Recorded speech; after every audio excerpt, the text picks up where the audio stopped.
is something that I've been wanting to do for so many years. Man, it's been. He gave us 4 decades of music. That's crazy, bro. That's crazy. I didn't even see you do that. Yeah, thank you.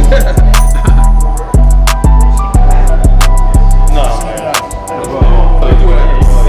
We'll get some. We'll get some. Thank you so much. Yeah, thank you for having me. I'm in there making the beat. Choir, set. Got a 1 kit in the motherfucking car just in case one of his shit rub off. We go ahead and say, dog, we got you, dog. Just in case. You know, we gotta make sure he good. What it good be? Hopefully it's what it should be. It's your boy N.O.R.E. What up, it's DJ EFN. And this is Militainment Crazy Raw Yappy Hour. Make some noise!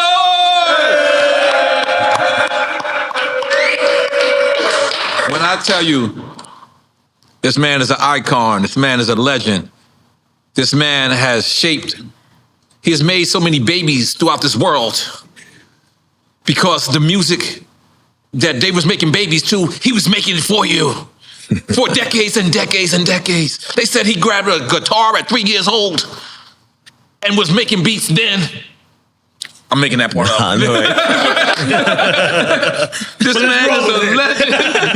He's a legend.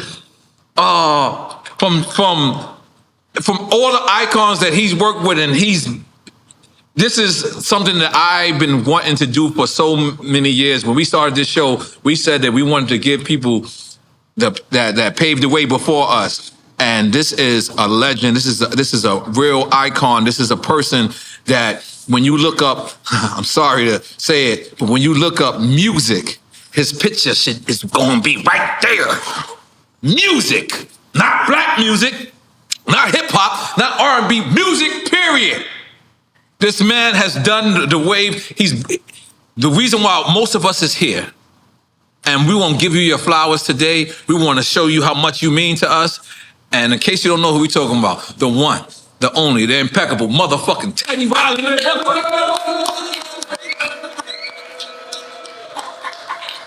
Before I get into everything, right, I'm going to tell you which is a great moment for me, right? Me and you are watching Pharrell's movie, right? We're both at the premiere. Sitting across from each other. Sitting across from each other. And this is how I know you're a real person. I saw genuine love. When you saw him on that screen, I was sitting directly behind you. So I got to see you like how I'm looking at EFN right now. And I saw you, and it looked, and the only other time I've ever saw this in life, I mean, in music business, let me just limit it to that, was one time I went with Nas, and he watched Rakim perform. And I saw the joy in Nas' face watching that's his leader, right? And this is your protege. This is, I know you're a humble guy, so yeah. But I saw the happiness in your face. Yeah. I got to see it, and I was like, that is so rare and seldom that people like you show that love to you know what I'm saying? I'm trying to say, like, I know exactly. I sincerely saw that, man. I was so happy.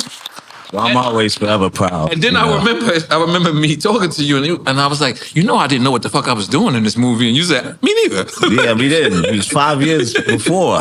Okay, so let's take it from there.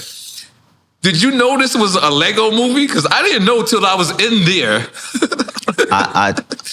I was told it was an animated movie. Ain't that what I told you? Yeah. They never said Lego. They said animated. They said animation. All right. They lied to you just like they lied to He me. didn't understand when the trailer came out. We were trying to tell him how big it was, and he still didn't understand. Yeah, I was like, no, I don't get it. I mean, same thing. Somebody called me and said, yo, your studio's coming down. Like, it's just dropping. All right. I was like, whoa. So when I saw it, I said, this is crazy. What's next? And then it shows a little snippet, you know, of me. And I was like, oh, I look funny. I had the big split in my teeth and everything. This shit was really wide. I was like, I was like, okay, this is dope. Yeah. Then I changed clothes. In the movie. In the movie. In the Yeah, movie. I don't. That's like different you in real clothes. life. This is I had a different car. I had a different car. yeah. So it's so dope. Like, you know, we've been doing this. We're going on 10 years. 10-year anniversary. Next month, going on 10 years. And what I like to do is, you know, I want to do research. And I got to say, and I've said this a couple of times, but what I got to say is your history is probably the richest history I've ever, like, really, like, Googled and, like, just got. Because, like, you controlled music for maybe 4 decades. Yeah, I've been in this is my 40th year. This is your 40th year, right? Yes, Yo, sir. no. And I'm looking, and I'm like, damn, bro. You know what's crazy? I don't remember not knowing you. That's real shit. That's real. Like, since Since you were aware of music. Since I was aware of, that's what's crazy. I feel like I know you my whole life, and I know I don't. Right. But But the same thing. That's how, yeah. I feel the same way because you coming through Pharrell. That's right. It's That's almost right. like grandchildren. Yeah, that's right. That's right. That's You know? that was the beauty part of seeing that too, because obviously I had an album before I met Pharrell, but when that Pharrell took a chance on me and I took a chance on him. Right. But all right, let's take it to the beginning now, right? A lot of people credit you from Virginia, right? And they say that he's from, a lot of people don't know, not only you from Harlem, you're from the toughest part of Harlem that probably ever existed. This picture's with you, Rich Porter. Yeah. We went to high school together. You went, wait, okay, time out. okay. We were in high school. A lot of people don't know that. Like, you know. That was your peer. Huh? That was literally your peer. Yeah. I mean, it's my big brother. Yeah. You know, when we went to high school, we used to just gamble. Scammer? Gamble. Oh, gamble. Okay, yeah. I heard you're a gambler. High school, me, D-Ferg. D-Ferg, yes. Wait. How about A$AP Ferg is like my nephew. Yes, A$AP Ferg, which is D-Ferg's. I went to school with his father. Yes. It's crazy. You know what I'm saying? So all of the fathers, you know, our sons, Yeah. you know, y'all Yeah. sons. yes, no problem. We take So, it. D-Ferg used to do all of our trucks. He did all the graffiti on our Jeeps. Wow. Our Pathfinders. Wow, that's crazy. MVPs, you know, MPVs. You say, I'm saying MVPs. I knew exactly what you meant. Don't worry about it. But get that. But yeah, I went to school with almost everybody from the hood. Right. But I lived in every borough though, Right. except Staten Island. It's that Staten I lived Island. in Brooklyn. Okay, And wow. we started uptown. Oh, wow.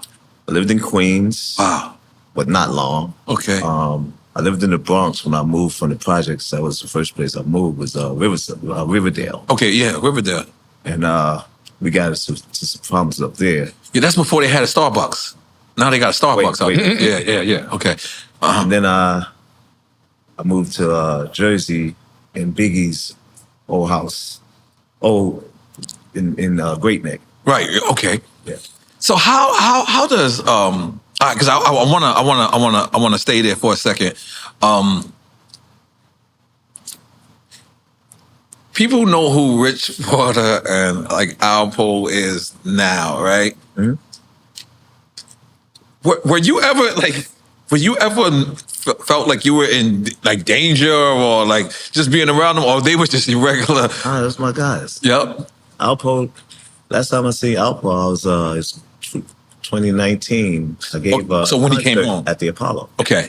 He came to my dressing room. That's crazy. Okay. You know, even though he killed my best friend, All right. you know, we have to learn how to forgive. Yeah. You know what I'm saying? Life is short. I knew it when it came from us, but I knew a lot of people, you know, they had it. And that's how close you was to Rich Porter? Because I think you just said that's your best friend. Right. Wow. It's like my brother. I mean, Wow. Rich Porter, him and AZ kicked me off the street. I heard you say that, but I would like to read But it wasn't, I got kicked off for like about three, for good reasons though. 4 blocks because they knew I was into music. And they were Right. like, yo, so Rich Porter was just give me money and just like, yo, I need you to stay off the street. Trying to protect you. Yeah. But at one point, Alpo put about $2 million in my trunk. I was actually in California presenting the Guy album to MCA. And my brother, Markel, from Rex and Effect, had my car. He pulled up on my brother. He said, take this briefcase, put it in your trunk, tell your brother I want to be in the music business. Oh, shit. And I said, get that shit back. Immediately. I said, give it back. Tell him I'm going to be in California for a while. Right. And, I'll talk to him when I get back. Mm-hmm. So Alpo and I, we always had that. That's how we went to Virginia Beach. Do you know they're the cause? We all the cause of going to Virginia Beach. We used to charter a bus. Right. And just take a bunch of girls and everybody. We just go down there and just go to King's Dominion, just have fun. Mm-hmm. Have the jet skis. And when I went down there, I just said, I said to my fiance at the time, my ex, I said, if I moved anywhere, I want to move here. Mm-hmm. Not thinking there's no music, there's no scene, there was nothing for me to grab onto. I had to create that. Mm-hmm. And that's what I did. I created jobs for people. Yeah. I created places for kids to go and things for kids to do to stay off the streets. Mm-hmm. And it definitely worked. I had, Allen Iverson was on my celebrity basketball team. I remember, yep. And Kevin Garnett, all of them came down. Penny Hardaway, they came down. Everybody always wanted to see what is going on in Virginia Beach. Right. That everybody just keep going down there. And like you said, there's something is in the water. Oh yeah. Definitely. And you believe that there's something in the water? It's always is. Okay. Always have been. That's why we went down there. Right. When I went down there, it was just nobody. It was like Jimmy Buffett. Mm-hmm. And I just said, you know what? Because everybody's like, yo, you sure you don't want to go back to New York? I was like, nah, I'm just staying here. But they thought we was drug dealers. Yeah. I think y'all. We had Ferraris, everything. Yeah. And we had to prove ourselves, to these cops because they kept coming into the studio, investigating us, and we finally got to them. Mm-hmm. We said, and they was asking us, what could we do for the community? Mm-hmm. Well, maybe you can help us. And we asked them to introduce us to the principal of the school where Pharrell went to school, and Chad. Mm-hmm. And long behold, we talked to the principal and we asked him, could we do some challenge shows here? Mm-hmm. He said, only one condition, can our students participate? Mm. I said, of course, that's the purpose of us doing it here. Mm-hmm. And one thing led to another. We had the first talent show and everybody was, we had judges that came down, some from New York, and Tammy Lucas was there and she was one of the judges. And I have to give Tammy the credit because, Tammy was like, you got to check these young boys out, They playing on tables and shit, like banging on tables and spitting fire. So I said, I'm going to check them out. And everybody was going for the people who's singing, I Will Always Love You, the greatest love of all. Somebody who hold a long note and everybody's like, that's not it. Mm-hmm. When Pharrell and them got on, they didn't have the concept, but they came out and he was spitting. Are you talking about the talent show, right? Talent show, yes, okay. Yeah. They started switching instruments. I was like, that's it. Yeah, because you picked them to win the talent show, correct? That's crazy. Yeah. I was like, nah, I'm going backstage. I'm going to talk to them. And I always felt like I owed you money. because Tammy Lucas, you just brought her up. A lot of people don't know. Tammy Lucas is that voice that you hear. What? Yeah, I know that. What? And for years, people would come up to me and say, that's Teddy Riley artist. And I would be like, holy shit, who do I owe? So I didn't know, but that's an unhidden gem right there, Tam. Yeah, she's amazing. We're actually cranking up the new Jack Swing tour. Wow. And we just sold out at Miramar. We sold out a concert, and I didn't think I could do it by myself. And I just said, you know what, sell out is sell out. But the mayor told us, yo, y'all the only ones that sold out here. Wow, let's make some noise for that. But we are supposed to come back for Jazz in the Garden and something else we're performing at. And I said, I'm going to bring High Five. I'm going to bring everybody. Wow. Dougie Fresh. Wow. And I just said, you know what, I just want to open up shop. And, you know, we're looking at places here just to, you know, kind of, because my wife, you know, her family lives here. I said, you know, let's get a second home here. That's right. And just kind of start something. So, I'm gonna bounce around a little bit. Okay. Kids at Work. Was that? Don't look them up. I heard you.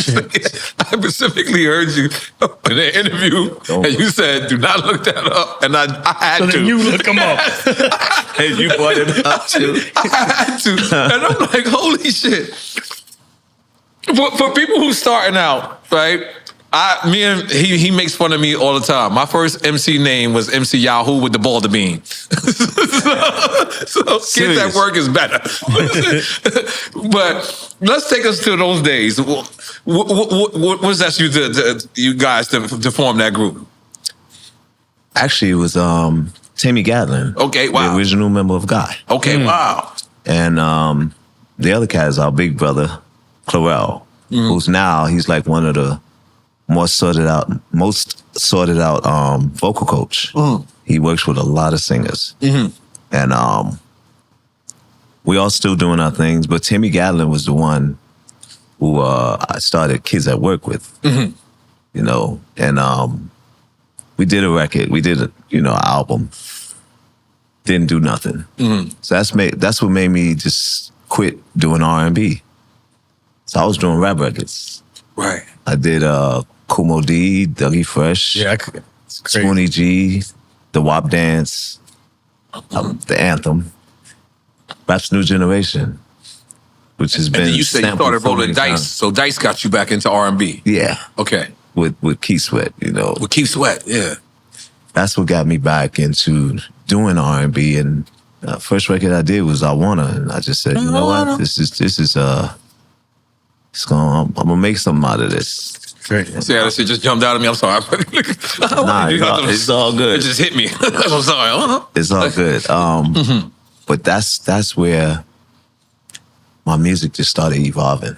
Okay. And my life as well, you know, because coming from the hood, you know, you never know how you're able to get out, you know, and really make something out of yourself. And I've seen a few people, like, it's a little before y'all time, but Tell us. the Arlene twins. The Arlene twins. I know the Arlene Oh, you twins. do? Yeah, Okay. of course I know them. Okay. Yeah. One of them passed away. God bless. Yeah, they did. Yeah.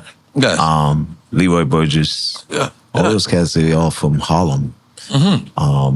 Black Ivory. They had their own I thought the radio Arlene twins was from Brooklyn. I thought they was from Brooklyn, but no. You know what? Harlem. Yeah, they might be Harlem. Yes. But all of us, we lived everywhere. Right. You know, in New York, it's like, Right. but coming up, when I was hustling, I was going to Harlem World, the actual club. Harlem or the actual skate club. No. It wasn't No, a skate this club. Is the club. It was a club. Okay. On Go ahead. 116th Street. Okay. In Lenox Avenue.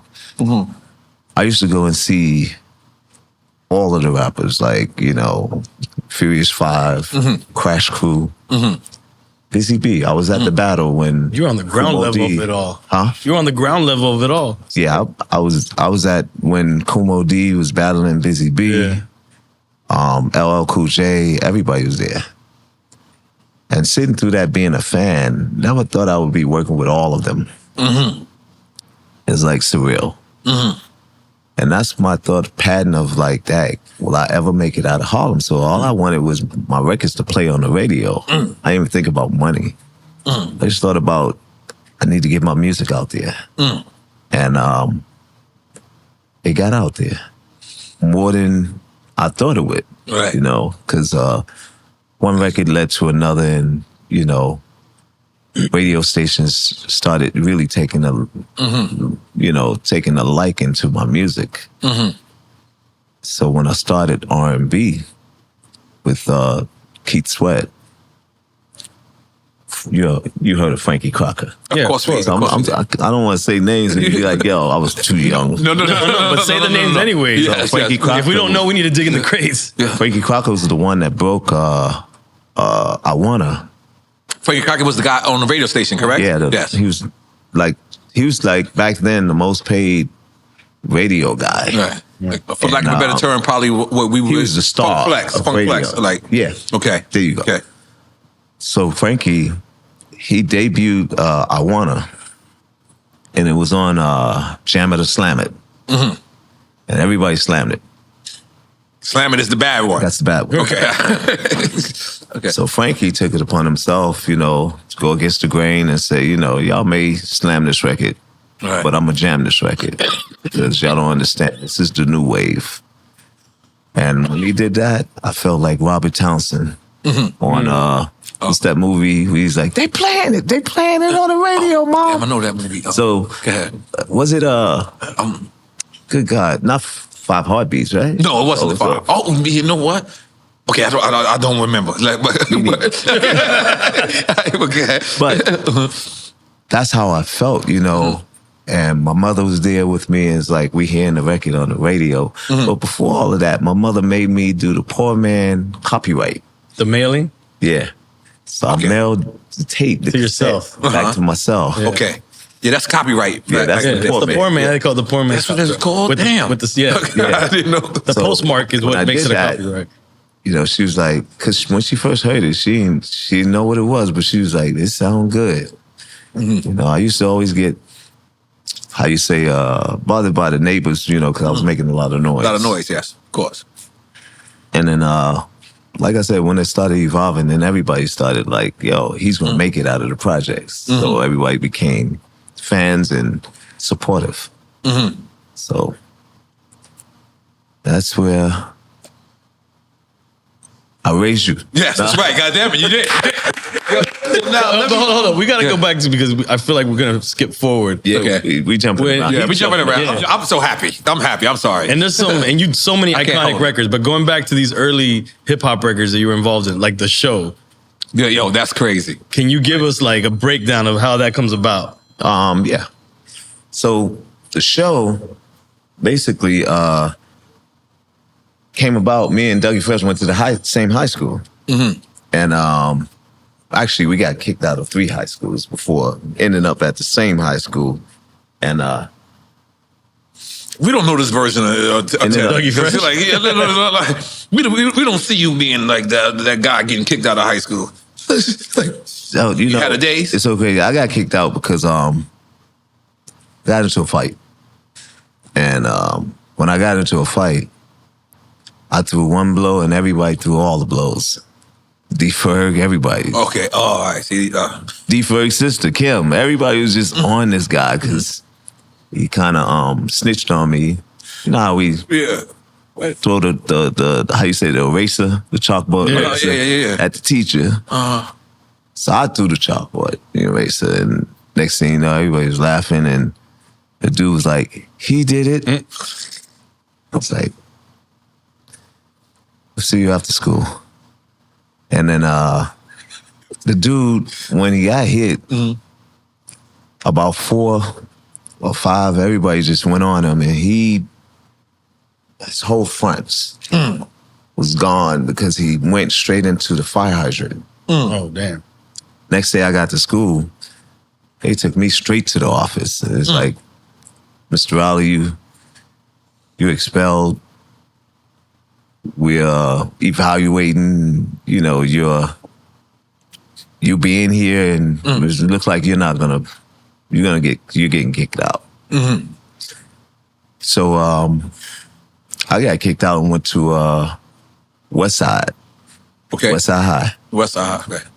I ain't stay there long. I didn't get in no fight, but I just didn't pass the programs. You know how you go to school 1 week, and then you work 1 week? So it's co-op. Okay. I did that. I quit job the first day. And Dougie Fresh went to the same school. He got kicked out of King, went to West Side. We both got kicked out of West Side, ended up at Park East. And that's where we created the show. That's when we created the show. And then we performed it at the graduation. He graduated. I was in 11th grade. So when he left the school, I quit school. Because I was making money. Right. I had my first publishing deal with Zumba. That's Jive, right? Jive. Zumba, yep, on the job. Music, Yeah. yeah. So I had my first publishing deal, and it's $100,000. Yeah. So over time, I think it was $300,000. So I had $100,000 a year or something like that.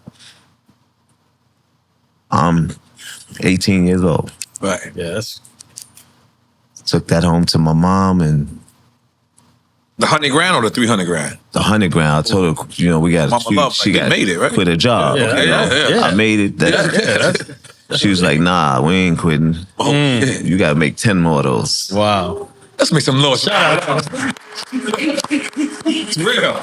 That's real. So I went and made 10 more Right. before 20. Right. Took it to her, and she said, "Okay, we can move now." Now we can move. So we moved to the Bronx first, and at that same time, I was working with Andre Harrell. Uptown. Uptown, of course. So I had two places. I was living in Brooklyn at Uptown. Right. We moved to the Bronx. At the same time, I'm working with Keith Sweat, mixing I Wanna, the Make It Last Forever album. Get a call from Timmy Gatlin. But we going back to Dougie. I'm going to segue back. So when we did this show at the graduation, when he left, I quit school, and then he went on to making waves. Slick Rick. Performing, him and Slick Rick performing. And I had to kind of find my way. And when I quit school, I ended up working for my uncle, but also performing at the same time. And they built a studio for me at the rooftop. Because I heard a story. I believe you told it. You didn't even have a board when you started out. You would go and learn at everybody's studio. I would go in everybody's studio and program just beats. Right. Put it on cassette, take it with me, and just play it for everybody. So until I was able to afford a drum machine, I was just doing that. So first drum machine I was on was the Oberheim DX. Right. Shit. I got and that the in my 808. notes. Right. So I want to kind of tell all the trappers out there, I was doing trap before them. Right. Them 808. Making records Right. with go see the doctor. Right. 808, and we didn't have, it was nothing syncing. So we used to punch to make two drum machines sync together. That's wild. You young motherfuckers need to listen. You know how pause. You know how hard that shit is. Go ahead. I'm sorry. That was the first And that was track normal. for me. Besides doing Dougie Fresh, The show. The show. Didn't really know where it was going, but when the show came out, even though I didn't get any credit for it because, like I said, I had stars in my eyes. I just wanted the record to play on the radio and be a part of something, and that's how I started evolving in Harlem. And then everybody came to me from Brooklyn to Queens, and everybody would come to my projects, and I would make records for everybody. So I'm bouncing around a little bit, like Harry said. I need to ask you this. I believe I see Jermaine Dupri say this. He said that New Edition is the greatest group of all time. Then they questioned him. They said, because each one of these members solo went platinum. Do you believe that statement? I believe they are the greatest group of all times. Are we making some noise for that? Yeah. Okay. And why I say that is because them together is a nucleus. And now you see them all together, Nobody's standing up to that. And they're a group that got back together and stayed together because they've seen the business. They stood on business. If other groups would stand on business, we would have a nucleus and we have groups back. Wow.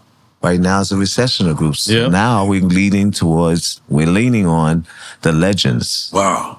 You know, and they're the legends that is really setting the example, you know, for the other legends. You know, all these groups breaking up is like 112, now it's just 12. Damn, I didn't know that. You know? 112 broke up? Yeah. Really? Yeah. Damn, what they doing? Then you got groups that lost members, like High Five. Yeah, yeah. I'm putting them back together. Yes. Intro. So there's a lot of groups out there that are legend groups, but there's no new groups. Okay. I thought Day 26 was going to be, you know, I agree. the next big thing. I agree. But What happened to Soul For Real? They So were For Real dope. was definitely a dope group developed by Heavy D and Eddie F and the crew. I think what it is, you know, it was the artist development. Artist development is missing in the industry. Yeah, Yeah. I agree with that 1,000,000%. When I was artist developed. That says a lot. For That's dope. a year. It was about a year. I went to media coach. My first media coach was Wendy Williams. Wow. What? No, hell no. That's why she didn't talk about me. Oh, damn. Oh, you never had beef. That's That's like my sister. Okay, good. Like in a good way. That's right. Okay. Wendy Williams gave me my 40th birthday party Wow. in California. Wow. And my second media coach was Nelson George. Wow. My third was the guy who gave me the name New Jack Swing. And that's Barry Michael Cooper, who wrote and co-wrote New Jack City. So I was around a lot of people who was just, you know, creating me. You know what I'm saying? Like, this guy would, like, pressure me to give a name to my music, like, call my music something. And I didn't have no idea. He's like, all right, this is your second session. Your third session, you better have a name. I didn't have a name. He's like, all right, I'm going to give you a name. And he said, you should use New Jack Swing because you the new kid on the block swinging it. Wow.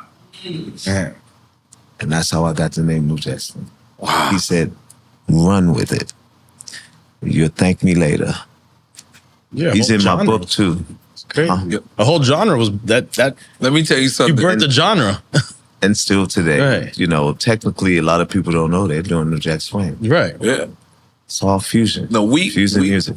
We 1,000,000% Googled it and had it playing.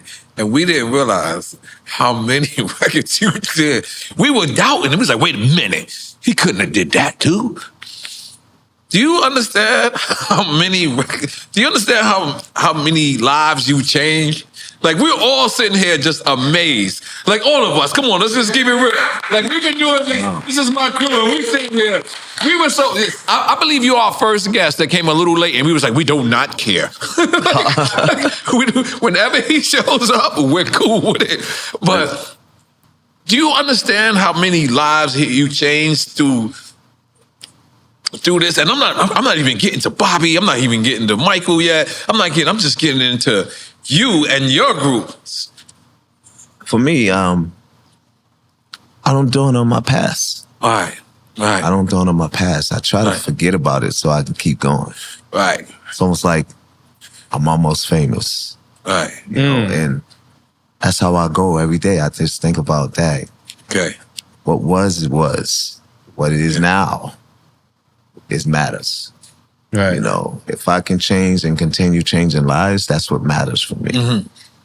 And I am. You know, it's like I can go anywhere and I can live anywhere. Right. And something gonna come out of it. Right. And I don't know. I just feel like the Most High is like, all right, you're gonna go here. you're gonna live here and you're gonna do something here. Right. And that's what I did in Virginia. I did it in Atlanta. I was in Atlanta before the Philly. producers were there. I heard you call Philly your second That's home. my second home. But Vegas, California, living in Atlanta was one of the things that I said, you know, I want to do, and I want to kind of morph and fuse the music and bring everybody together. Trap, New Jack Swing, just put it all together. And I wound up working with a lot of people there. But the main thing was challenging to me was moving to Korea. Wait a second. You moved to Korea? Yeah, to do K-pop. I mean, I K-pop? knew there was a lot of people from out here that was influencing that whole movement. What about And K-pop? You I were told one you I of the fuck with first. K-pop, and you told me I was. You ain't No, fuck my with- daughter. What do you mean? I told you. We had a whole conversation. My daughter loves K-pop. I fuck with K-pop. I gotta listen to Golden every day. Those records are ill. Yeah, they are amazing. And when I went out there, it was 2007. I went out there and got robbed. Robbed In Korea? Yeah, I'm gonna tell you how. Okay, my not robbed like gun to my head. Okay, all right, my bad. Robbed, I'm like- they sticking niggas up. They got some shrewd guys out there. Oh yeah, So they're ill business people. Yeah, they are really ill. Yeah. So when we went out there, right, I had, I think, every news channel. We did a press conference. Reason why? Because I didn't know how big my music was out there. K-pop is New Jack Swing. Yeah. And then I get out there like not knowing anything about the business aspect, like the stock game. And I'm out there like, they give me $500,000, do this, and you know, and I'm doing it, but not. I finally had like a few meetings with the CEOs. And CEOs like, well, come with us. So I go with SM Entertainment, not knowing that when they put me on the books, they stock went up. I didn't ask about the stock. To get stock. Dumbest shit I ever Right. did. But I still made a lot of money out there. I still made ways, and now you hear Teddy Riley is a part of, you know, K-pop. He's responsible. But when I went out there, let me tell you how I got robbed. I went out there, did this whole press conference. There's a company, ever heard of a company called Tencent? They're like Rockefeller. Wow. In Korea. Yes. Okay. They're like the, South Korea to be exact. yeah, South, yeah. But they're like the biggest when it comes to, they're like Viacom. Okay. Wow. Okay. They own everything out there. The karaoke machines, all of that stuff. Like, you go in the mall, you know how we get the picture taking Yeah. things? Karaoke machines. All the malls. Yeah, it's big out there. That makes more money than Yeah. anything. Wow. That's their So I'm out there and they were like, we'd like to figure out doing a movie with you. And I was like, great, let's do it, you know? They said, what you gonna call it? I said, I wanna call it Asia. A Star in Asia. They took my shit and ran with it. I was like, Oh, they just took the idea. they trademarked it. They trademarked it. It was like, wow. And then Oh, I didn't know you was going there. dude who brought me out there, they gave him $2 million. And he shared nothing with me. I come back, I get 40 grand and I'm on my way. Why did Tencent come to try and sue me? Because they thought I was doing the movie. And they gave him the money. He did the contract. So I had to prove myself to them saying, listen, I'm a man of honor. I would never take your money. They knew somebody was doing. Dude done got married on their money. He bought the wife. And this is the guy that brought you out there originally. Yes. So, and the same guy who was taking my publishing, because we had did records for artists. Oh God. we did records for this artist named what's his name? I think it's Rain. No, Rain is the guy who's like Usher out there. Okay. So we did these records. This company took our publishing and mechanic rights. And I didn't know that ASCAP does not exist in Korea.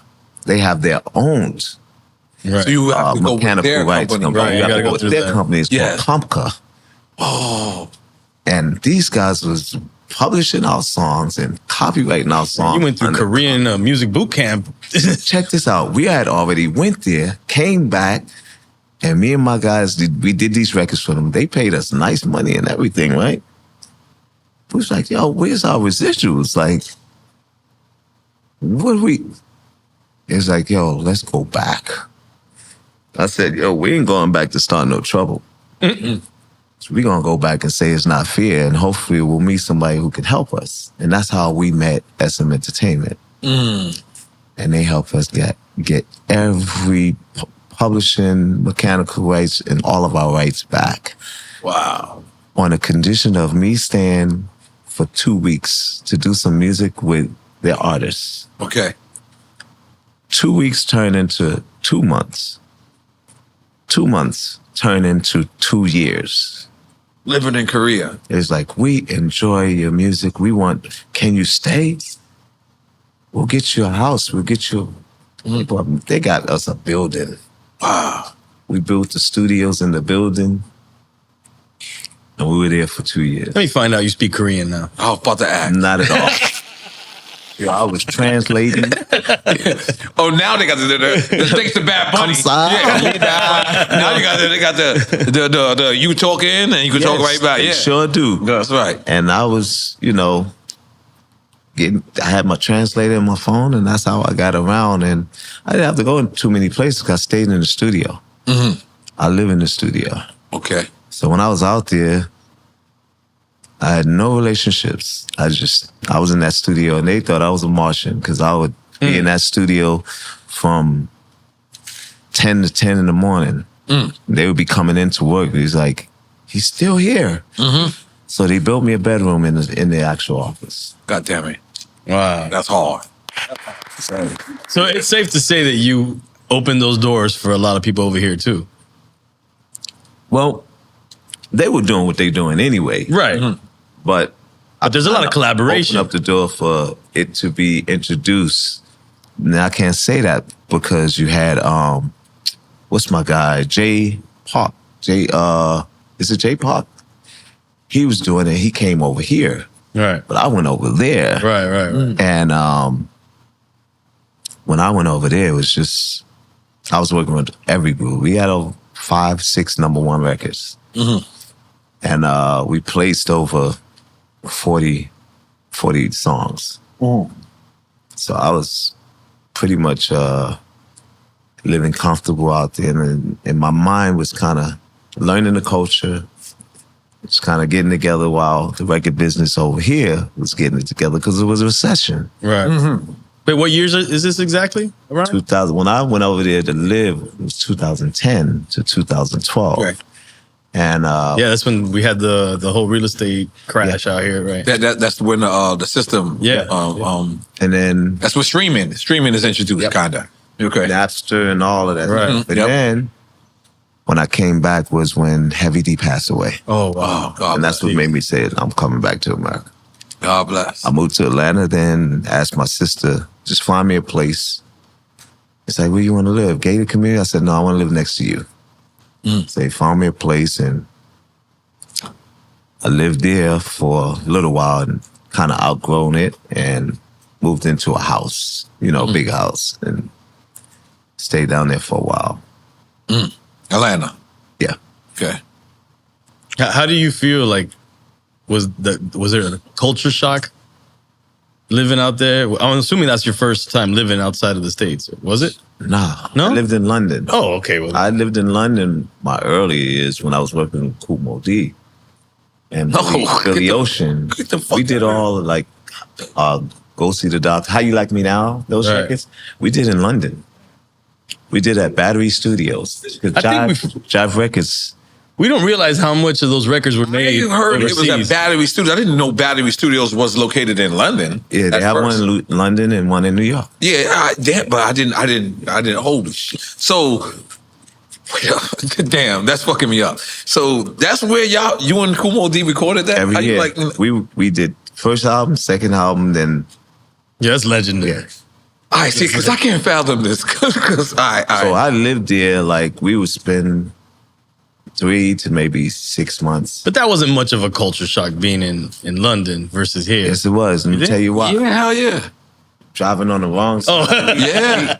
We didn't drive. So I was like, yo, I'm not getting into no accident. Right. I'm used to driving on our side. So when that happened, you know, we would have a driver. They gave us a driver, and Clive Calder. Clive Calder was a guy who was the first guy to see me make a beat. Wow. I was making How You Like Me Now.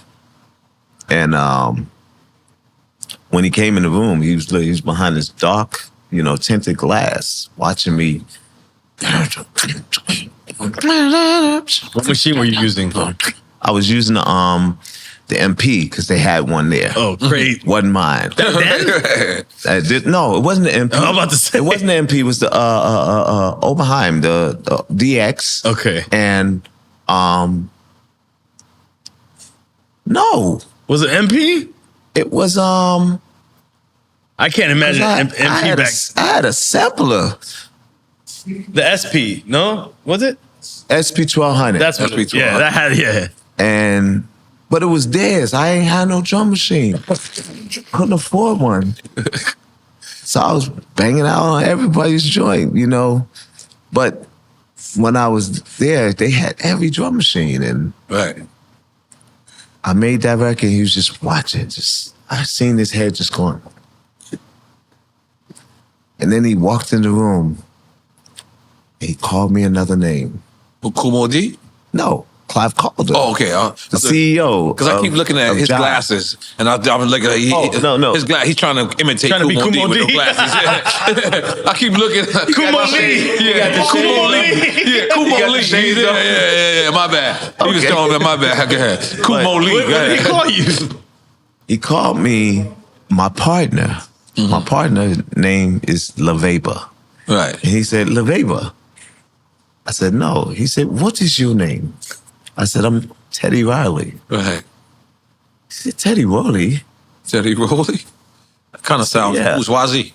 Huh? Sounds good. Good. Yeah. Teddy Rowley. Teddy Riley. Yeah, Teddy Rowley. You sound But like I said, bourgeois. yeah, Teddy Riley. He said, so you make the beats? I said, yeah, I make the beats. He said, can you excuse me a second? I said, yeah, sure. He went upstairs and called Barry Weiss. Oh, wow. and- Barry Weiss from Job and- Records as yeah. well? Oh, okay. And Carly, all of them. Okay. And said, he got them all on the phone. He told me this. He said, I got them on the phone. I asked her, I said, who's Teddy Rowley?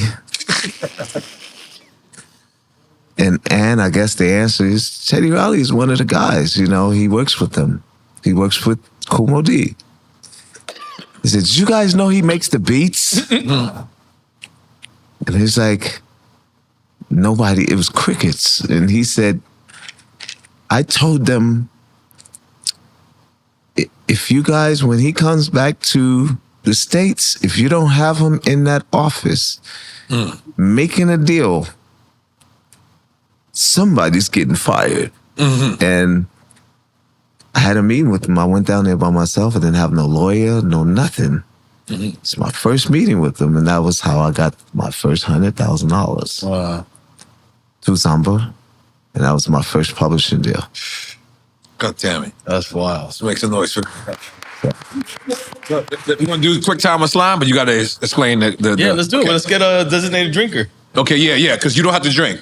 Okay. Okay. Yeah, you can sip. I'm No, already do it. drinking. Yeah, I'm you can already sip. drinking. Yeah. We'll get someone. No, but we'll get to somebody drink like for you. Yeah, I got my nephew here. oh shit, damn, he threw you under the bus like that. Oh, I like that. No. He's exactly what I would do to my nephew. I'm just letting you know. He told me he would, Okay, so- okay. You drinking? Yeah, Okay. I'm drinking. So yeah, let's pull him a chair right there. Yeah.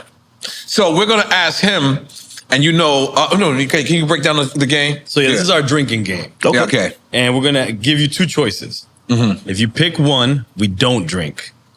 Right. But if you say both or neither, like you really don't want to answer, I plead the fifth. you plead the fifth. We drinking. Everybody's Okay. drinking. But really, And, we just want stories out of I it. know the Yes, game. yes, I yes. watch- And Yeah. I ain't We're gonna not lie. trying to diss nobody, And you know, we're like not- that. no. But I'm not gonna lie to you. I feel like Teddy's a great person. He's not gonna want to like say nothing Who did we just wrong. have that just answered every single one? I forget. Was it Fat Five Freddy? No, it was Ray Daniels. Ray Daniels. He answered everyone. So Who? Ray Daniels. yeah. So That's my guy. So Ray Daniels. He don't care. Yeah, he answered every single No, he No, he didn't want to drink. politically correct. He asked everyone politically correct. Okay. So nephew, we doing I'm Tiger not. Did you really ask for Tiger Bone? asking is we doing Tiger Yo, we got Tiger Bone. No. He's asking. You don't want Tiger Bone. But you don't. Tiger Bone. you Nah, don't trust want me. We're it. not gonna do that to him, man. Yeah. Nah, I don't wanna do that to you. Nephew. You don't not want Tiger gonna do Bone. that to you. Yes. You don't want Tiger Bone. I ain't gonna lie. We're You gonna can do have that some later. Mama Juana if you want. Yeah, later. You want some Mama Juana? Dominican Mama Juana. Oh, wow. Okay. Damn, where my I hand never go? drink. So, Okay. wow. Okay, so you ready? Wait, hold on. Let's get his. You got a couple shot glasses for him? Okay, yeah. Let's get that first. Because then we Okay. backing up. This is great. By the way, I If probably you want, think pour a couple. I have to take the first question because I probably think you're the only person on earth that could probably answer this question. This is one of the biggest on our show. Okay. Let's do it. Not too heavy for me. So I'm gonna go ahead and I'm gonna go in there. Because it I'ma could go be ahead. a long game. I'm gonna go ahead and go in there. I'm gonna do. I'll take the first You one. all right B. for the video shoot? Okay. Nah, this is Yeah. it's not gonna be too crazy. Yeah. Okay. Okay. Michael Jackson or Prince? And we need stories too. Yes. I believe you're the only person who could sufficiently answer this question. Wow. Okay. Michael Jackson, of course. Okay. Okay. What y'all want me to tell you? And I feel like you definitely got Prince stories too. Yes. I do. Okay. But Michael, I have more stories and substance. For sure. And why I say Michael, I came ready for the Michael answer right here. now And he going to OG Michael. There you go. You just gave me my answer. But why I say Michael is because Michael wasn't just an artist. He was a visionary, humanitarian, Right. role model. And now everybody see now today how much of a role model he was Yeah. to the kids. He's been vindicated in a lot of ways, right? Yes. And it took us this long to really find out all the things that he did to really save humanity, humanity. Yeah. And I don't think that Prince, was there. Now, Prince did a lot of things, but not what Michael have done. Right. And the chances that he took just for all of us. So I have to say him in all ways, not just as an artist. I have to say him, he's the one in every way. And I'm sure you all would say the same thing. This is why we want to ask you. This is like still on the same question, but a little bit off. We had Will.I.Am on here. And Will.I.Am tell this story, and he goes, famous story. It's a famous story. We did not know this was going to go viral, but he was like that. Prince kept calling. Prince kept calling Michael a meanie. No. Michael was calling Prince. Prince. Michael He was calling called him meanie. Yeah. I got a feeling you know about this. I know about the whole thing. I was the first one. I was the first one with the VHS. Right him off the road. Oh, that's right. And you was the first one with the big I knew this TV. before Will.I.Am Yes. and everybody because Michael told me the story Okay. and showed me and gave me the VHS. There's a VHS. Wait.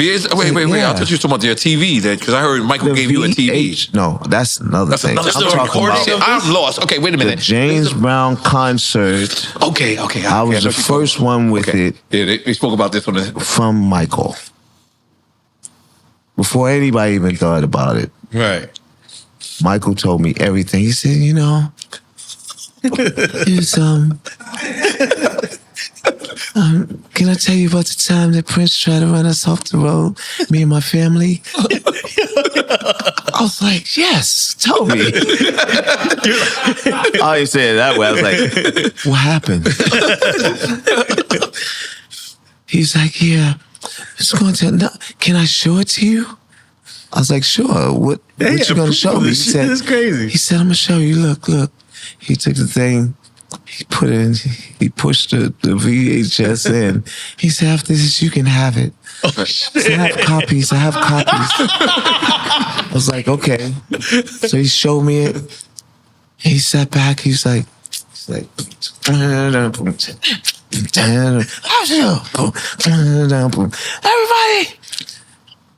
my friend's in the house. Michael Jackson. Come up here, Michael Jackson. So he came up.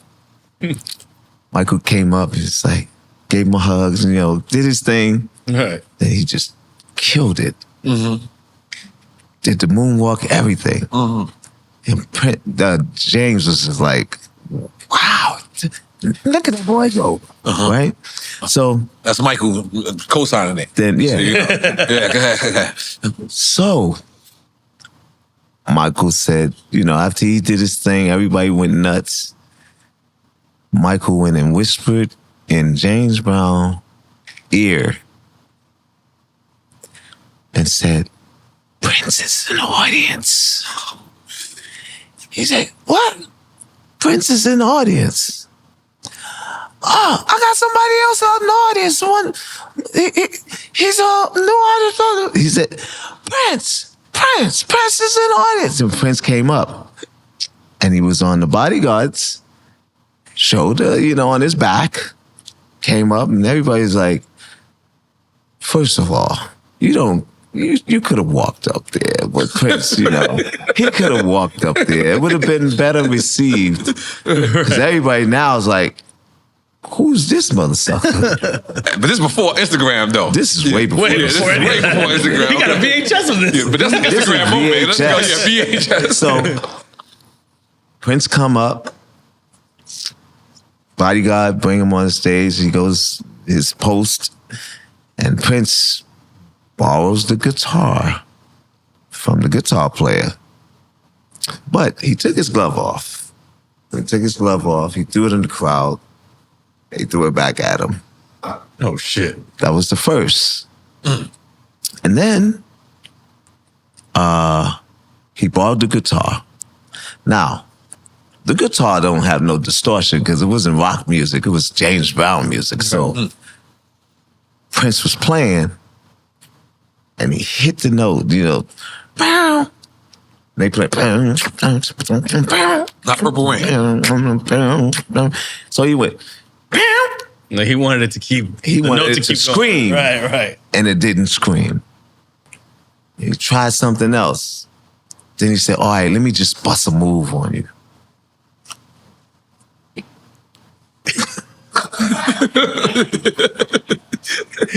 He did the whole Teddy definitely picking sides here, right? the whole thing. And the lick of the tongue. I think that's when he threw the glove. I'm gonna look back at it. Okay. But that's when he threw the glove and they threw it back at him. Then next thing you know, everything he tried just didn't work. Right. So he said, just forget about it. I'm done. I'm gonna get that nigga Michael. I'm gonna get his ass. Hey, check this out. He went to go get off the stage, so he didn't know that the light post was a prop. So he pulled the light post. Oh. The post came down with him. And the bodyguard, kind of saved him, took him away. And Michael's in the back just laughing. Okay. Said, you see what happened? He said, you know what happened afterwards? I said, what? He said, we was going out, my family was leaving backstage, and all we seen was the red Corvette, and it was Prince. He tried to run my whole family over. I said, you serious? He said, yeah. Yeah, he did, and it was on after that. That's when the whole thing was like Prince against Michael. And you know everybody went to Michael's side. That's classic. I gotta make sure. I don't know. Did Will tell it that way? I felt like this. Will told us a story after that. No, it was another show. It was a show that he was at. Yeah. And but the reason why he called him a meanie was because of that. And I believe that he tricked Michael into tricking him to his show. He had already had Prince booked, but he didn't want Michael to know. And then when Michael showed up, he said, he's a meanie. Yeah. I don't know why I made that voice. I'm so sorry, guys. He's right. Yeah. And he used that word a lot. He used that word. There's a few people he called meanie. Like, it's a few people. But he said that about Prince a lot, you know. He's a meanie. He's I can't even say it, man. But he's... Because us in hip hop, we look at Jay-Z and Nas, or we look at like Drake and Kendrick right now, and we look like, oh, okay, that's us who did that. We don't realize that shit been happening. Oh, those rivalries. Wait, that was the first industry beef. Was Prince and Michael? Yes.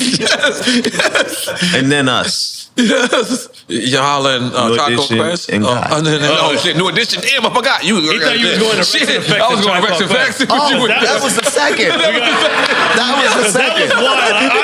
I was like, I don't know if they want to talk about that. That was super duper wild because I was in the middle of the whole thing. We was at what was it? What's the club downtown? It was like a auditorium, Manhattan Center or something like that. Hammerstein Ballroom or Webster Hall. Nah, it was downtown, and all I could remember. Yeah. No, it was Manhattan something, Manhattan Center. Manhattan Center. Yeah, Manhattan Center. That's the club. We there, Tribe Called Quest performed, Rex and Effect performed, and I performed with them, and now we in the audience, and a fight broke out, and it was one of Posse Deep, which is my crew. Yeah. And Tribe Called Quest. And I'm up here. And they're down with Zulu Nation. That's Zulu Nation, right. yes. Next thing you know, I don't know, somebody got the best of them, and I never knew Tribe Called Quest as fighters because they are some of the best rappers in the world. Right. But it's always like my crew is just wow. Right. And when that fight broke out, all I heard was Leo saying to me, Teddy Riley, you're going to pay for this. I was like, wow. I didn't know who Leo was. Wait, but what does Leo have to do? Because Leo... It was Def Jam. Oh, Def Jam, that's right. Rush. Oh, Rush Management. Rush Management, yeah. Okay, I had to put it together, I'm sorry. And he said, you're going to pay for this? Yeah. I was like, what did I do? He said, you the leader. That's how Leo sounds. You are the leader. You're going to get it. I was like, wow. So I'm like, how are we going to fix this? Mm-hmm. But wait, it doesn't stem from the line that Fife says in the song about New Jack Swing? No. At all. Because that's what everybody always thought. I didn't know what that was from, but I knew that. But that was somebody after? bumped into somebody. It was a bump. Well, I don't know the timeline. It was a bump or something. Okay. I gotta ask my brother. I just talked to Akil today. Right. We got a huge building that we're about to move in, on 125th Street, Cotton Club area. Oh, hell yeah. So I'm gonna ask him about that because I never knew how that ended up. All I knew, I got screamed at by Leon. And I was like, I didn't want to meet him that way. I didn't know who he was, but I knew he was with Rush and Def Jam. And then Russell Simmons, they all walked up. I was like, wow, this is Def Jam. I don't want to have no fight with them, like, you know. So, long behold, it led to us having a meeting at the mosque. Yep. On 125th Street. That's how big of a deal it was.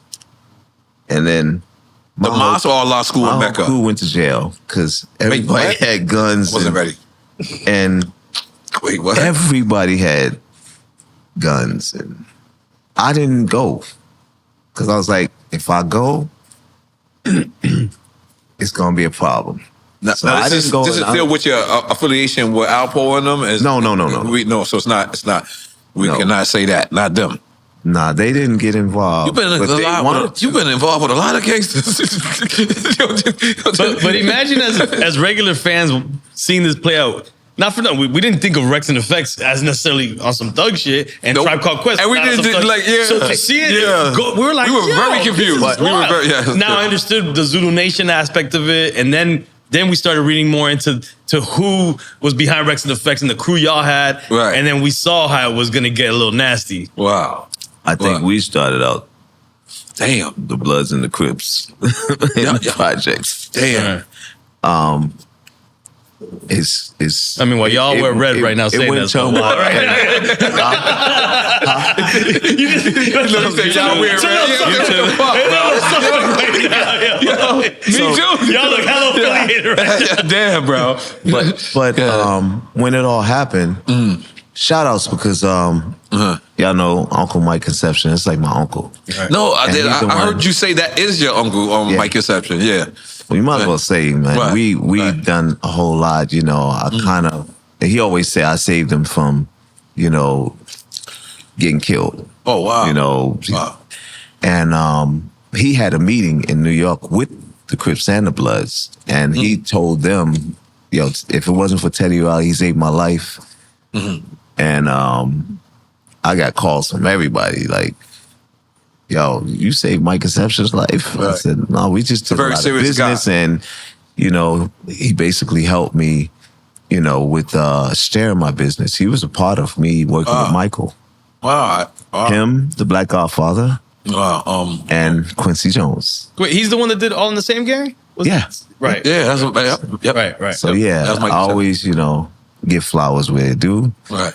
And he's one of the ones that, you know, really saved me with Gene, you know, on West Coast side, and then on the East Coast side, my uncle who owned the rooftop. My uncle and affiliated with Country and Nicky Barnes people, Okay. the council.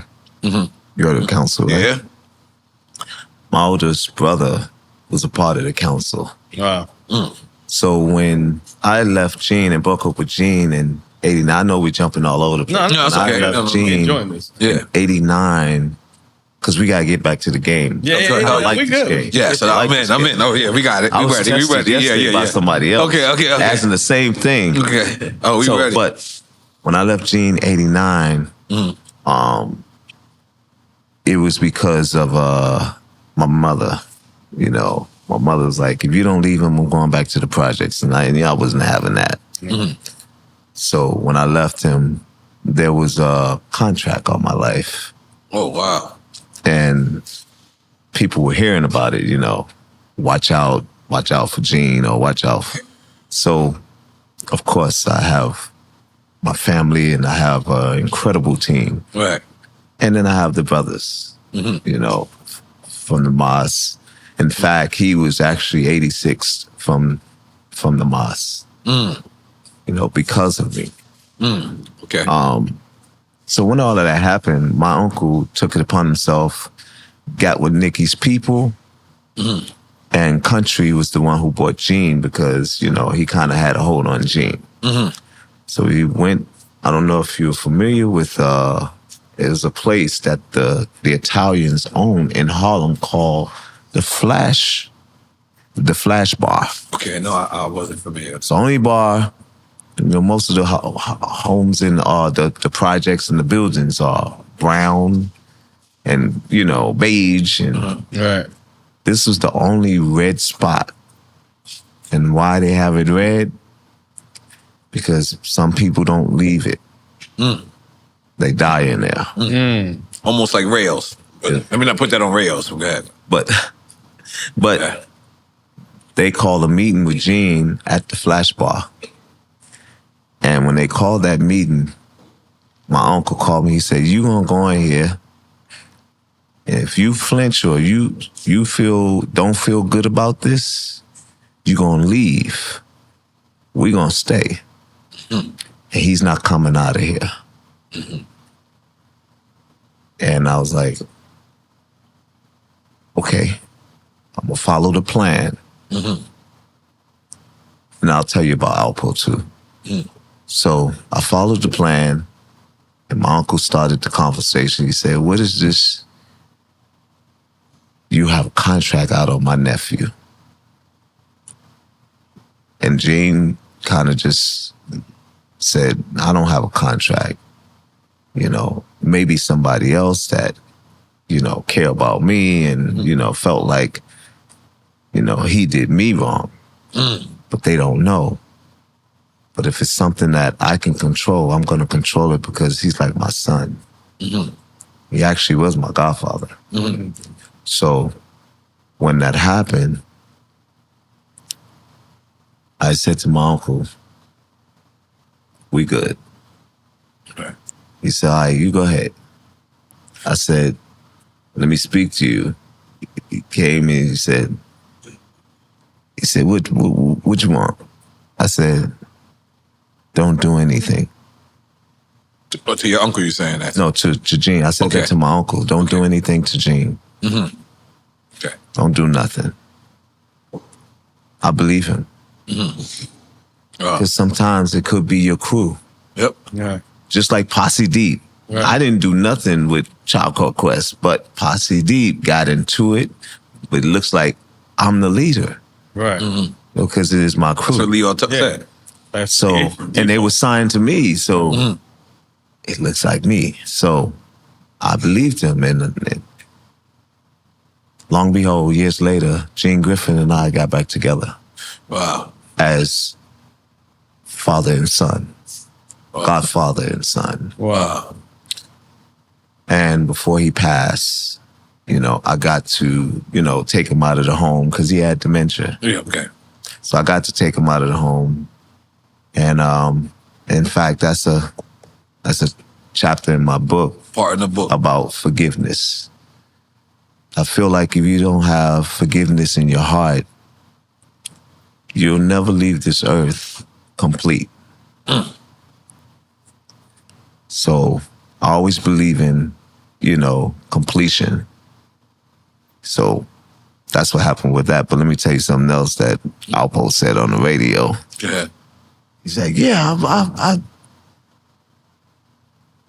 I'm the one that Teddy stopped from killing Gene. I was like, wow. Yeah, I told them too. Wow. Because they wanted to kill him. So it was true. Huh? Kind of true. It was true. Yeah, it was true. Wow. So I just don't believe in that, you know, unless it's by all means necessary. Right. Right. I just don't believe that anybody should die. But that shows the power that you have by not flexing your power. But you know what I mean? Yeah. That shows the smartness in who you are. You know what I'm saying? Like I mean, coming from the streets and coming from the hood, you know, and and experience the hustling life, and I've seen people. I've been in shootouts, right. And that's not nothing to play with, Right. Especially when you see your friend take a bullet. Right. I see my friend take a bullet. Right. You know, I rode with the guy who actually battled Biggie, the skinny kid, Supreme. Yeah, I heard you say that before. Yep. He the one who brought me to the game. Wow. Oh shit. We was hustling for some big timers. Wow. Until we had our own. Wow. And then they kicked me off the street. I got kicked off different blocks. I mean, they kicked me off Shaq Crew. For all the right reasons, though. Yeah, but it was because they knew, yo, he gonna be something. I got that in my notes, the Shaq Crew. So, but let's get on with the game, man. Let's go. I don't think that exists today, though. That kicking off for the right reason. I don't think that's happening anymore, unfortunately. When I heard of your story, probably the last person I've heard was in my hood, Kenny Anderson.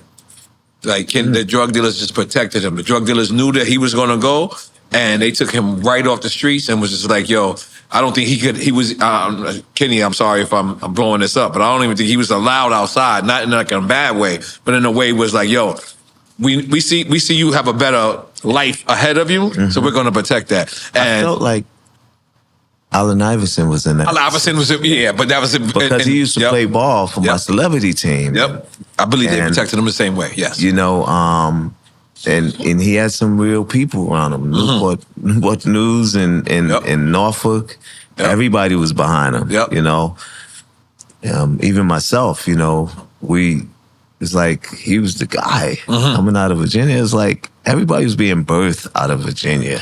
Right. You know, and I was there to really experience, witness, and be a part of, you know, architecting that. So let's play the game. We're getting back to the game. You ready? Yeah. By the way, this is the Dominican guy and the Colombian guy over there. The guy with the glasses who just we just made all assume the tape noise over there. That guy. We just assume they do cocaine. We don't know for we don't know for like a fact, but we assume it. Okay. Pharrell or Timbaland? Same question yesterday. I did a good job, didn't I? I did a good job. You practiced? Now, okay. I'm definitely gonna give y'all my stories on both, please. Stories on both. Okay. Okay. Nah, I'm gonna plead the fifth. Okay, then you gotta take a drink. Yes, we've been waiting for that. You too, buddy. Yeah, all right, my bad. I don't even got one. I'll take one. You gotta have a drink. I'll take yeah. I'm gonna tell you why. Because they both are dangerous. Yes. They are not to be played with still today. Still to this day. And I feel like with both of them, you can hear a record of theirs and not know it's theirs. Like me. You can hear a record of mine and not know it's mine. Right. And those people you do not play with. It's like you can't just say, oh, you can, you know, stand tall with these guys. They still doing it. They're still doing it. Yeah, So I love it. I don't see why I would put them against each other because we all came up together. Yeah. You know. It's so crazy. We went to the same church. That's crazy. Now that's crazy. The pastor was Pharrell's cousin. Wow. He passed away. He passed away, but God bless. yeah, but in Virginia. So you, Pharrell, and Timbaland went to the same church? I wonder what this church service was like. Oh no, I donated Did y'all have beats? I donated the equipment to the church. You what? The equipment, the sound system. Oh, wow. That's crazy. I donated to the church. In fact, because I had my studio before everybody, the pastor, Reverend Thorogood, Bishop Thorogood, used to do all of his sermon tapes at my studio. Wow. I mean, let's make some noise. So, Oh, this is a good one. Okay, you want it? Yeah, yeah. Okay, nah, you take this one. Blackstreet or Guy? that's none of them. We got a drink. No. I ain't pleading the fifth. That is pleading the fifth. Yeah. No. Okay. You know what the answer is? Me. We still got to take a shot for that. Why? Because You basically said both of them. yeah, Yeah, that's we drinking. it's me. I And also, why I say me, Okay, go because developing both groups and being a part of both groups, and then, you know, stepping out of it because you've done it for so long and realize that, you know, when you're in a relationship right. and you realize why you left her Right. Damn. when you got back with her. Oh, shit. Damn, I knew why I left her alone. It's the same situation. What, Guy or Blackstreet? Both. Damn. He's talking about both. I'm gonna take another shot. That's on you. That's by yourself. Both. because you know. I seen you say that these guys don't like you, right? Oh, it's true. It's true. I know. They ain't got love. They never had love. Wait, what? Time out. I'm sorry. What? Say that again. Never had love. And I'll tell you why. Love is an action Okay. for me. You gotta show me, because I'm showing you. made you your first big money you have ever made in your whole entire life. And if I don't get the love from that, and then I gift you publishing because you ain't write nothing. Wow. And then you're gonna go and bite my back out. That's how I say what I say, you know. That's not street ordinance. Street ordinance is, and then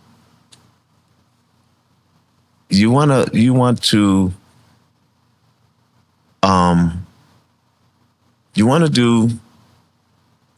go solo. I had your publishing, I had everything. I'll give it back to you. What would you do if someone gave you your whole life back? Appreciate that. 100%. No appreciation. That's what I meant. There's no appreciation. Yeah. And you're still being able to eat. I can stop it, but I would never do that. Right. But I'm kind of thinking about it. It's a thought. You know why? Because if you're going to continue stopping what I would like to do with my music, with your 2 or 3% on the publishing side, 2 or 3% can stop you. They could block things? They can block you. But we're about to change that. It's a new legislation that's about to drop where if you ain't got a substantial amount of publishing, right, you get your little percentage. Because the people with this substantial amount are the ones that control the copyright. The majority rule. There's nothing you can do about it. And it's going in the legislations. Right. So, and now that I own my publishing, Right. I just got it. You just got it? Just got After it. how many years? Just got it back. After how many years? 23. Really? Because it's 35 years. Wow. And then they're doing the captions. We did the first, I think, 300 something songs. Wow. And now it's the next 300 something songs. And then it's going to keep going. I have over 1,000 songs. And yeah. Did you say 4,000 songs? I'm sorry. No. I said over 1,000 songs. Over 1,000 songs? Yeah. Holy moly. I don't even know how that works. I think I was the producer, like Tupac. Tupac made a song every day. You know what I'm saying? Right. If not more. I did like 4 or 5. Or, I was just making records for any and everybody. As I said before, I just wanted my music out there. And I had to make a lot of it. So one gonna go. Right. But not knowing that, a lot of them would go. So yeah. So let's keep it going. Come on, let's keep it. Come on. I'm just so happy. I'm sorry. Paid in full or juice? Movies. That's some Harlem shit. Paid in full. I get it. And why? Because somehow I'm in there. You're close. Yeah, you're too I'm close right around the corner from there. I lived right around the corner from where everything, and they used to come up to the rooftop, and we all used to we're the ones we would chart butts. We would do a bunch of stuff together. It's just they wouldn't let me hustle. They would do anything together, but have fun. I never had to pay for anything with them. Well, they did right by you. Absolutely. So, next one. Okay. Analog or digital? Of course, it. Analog all day. I'm analog. I knew you were going to say analog. And why? I'll tell you on the technical side why. Yeah. Analog is how you would say, it's the warmth. Yeah. It's the what? I'm sorry. It's the warmth. The warmth, yes. Of music. Now, we can go even deeper. I would love for it to go back to analog and 432 frequency wave Do y'all know about that? Nah, you got I don't know. All right. Yeah, what's 432? 432 is the way we should be listening to music. So when you hear a 432 record, Right. it will make you relax. This music doesn't make us relax. Sometimes we catch headaches and we're not supposed to.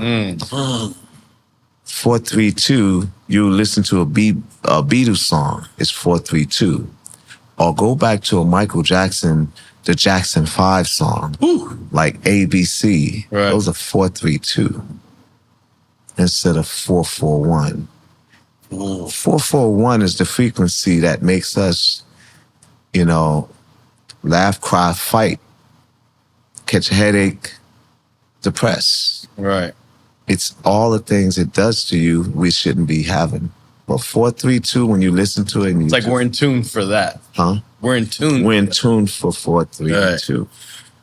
Makes sense. I always like to mention DJ Quick had said something about Yeah, that's Analog. We speak 432. absorbing all the day. energy also in that studio in the room. Like it absorbs that Yeah, 'cause energy. that's what I like analog. I like analog because if we had to work with each other, I would have to come to your studio. You would have to come to my studio. We Right. have to bring an 8-inch rail. What was it called? The real. Hate that or really Hate that 24 or track. real. And when you listen, so I always say that, and I kind of like sound like the older dude in the room when I say that shit, because I'm like, yo, the music sounds better because we like if we didn't like each other, you would hear that shit on the record. Like we were there, like all that music when people say that it's the great era or golden era, guess what? That music was made with you and the producer in the room Yes, together. yes. As opposed to right now, it's like if I have to present something to a soundtrack, you could just Send it. You could send it to me. Me and you have never even met. Right. and I'm laying the verse. You don't really co-sign my verse. You got to check. I got to check, and we both just like fuck it. That's it. Like it's like whatever. That wasn't like that. And I'm sorry to sound like the older guy in the room. Sorry, I know how I sound. Well, I'm like. the older guy You know, in the back. room. You know, I mean, I'm just we saying. all are at this point. Back because when we say back in my day, and I don't mean it like that. I don't mean it like that. But what I'm trying to tell you is like when. But now we can look at the people that said that and understand why they said back in my day. understand that. I That's what understand happens that. with age. Yeah, You but- start to understand things. But these classic records that, like, listen, like, again, we're looking at your discography, Okay. and it just keeps going, and I cannot see these records being produced without you in the room with these people, like, gotta be. making it. Right. You have to be. You had to be, like, and then I'm like, you said something earlier, and we're gonna get back to Quick Time of Slime, but you said something earlier, it was like, these guys don't have a sound, but they have a sound. Like, so, like, you was talking about Timbaland and Pharrell, right? And I relate that to, like, DJ Premier, like, things like that. Like, DJ Premier, you can say that's a sound for DJ Premier, but then DJ Premier will do something for Christina Aguilera, and you be like, I don't see him doing that. Yeah, Right, so right. it's like, so that's the same thing with you. Like you can work with anybody. Like, is that something that you did deliberately? I was sort of like how Mike Tyson said, I will fight anybody. Right. I will work with anybody. Right. I work with Tom Jones. It's not unusual to be loved. Right. Yeah, that's I great. worked with him. I worked with Billy Ocean. I worked with Bobby Brown. Bobby Brown, but that's not. Dude, the K-pop no, stuff. I'm That's getting up into my that. alley. That's you my know, personal. That's up my alley. Right, you know, right. you can That's in your expect me wheelhouse, working- right. Yeah, No, but go ahead. not a Billy Ocean, not a Jane Child. Right. Don't want to fall in love. Turn a pop record, a pop rock record, Right. black. Right. You know what I'm saying? Like it was nothing. Right. And she's a white girl. She's Caucasian. I'm like, it's nothing about that record. The remix. So I was getting my money up because I was broke. That's when I left Gene. He took everything. Like, you know, like R. Kelly's manager, you know.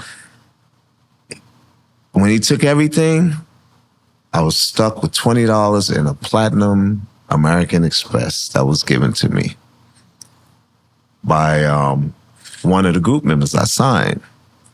And I was joking that card, and she gave me the card, and she said, "You're gonna need it." I didn't know what I was gonna need it for, and shit, I was stuck at the airport with $20. And I called her. I said, I think I'm gonna have to come stay with you until I can get back to get my family. She's like, you remember that card I gave you that you was joking? It was a Platinum American Express. Under her name?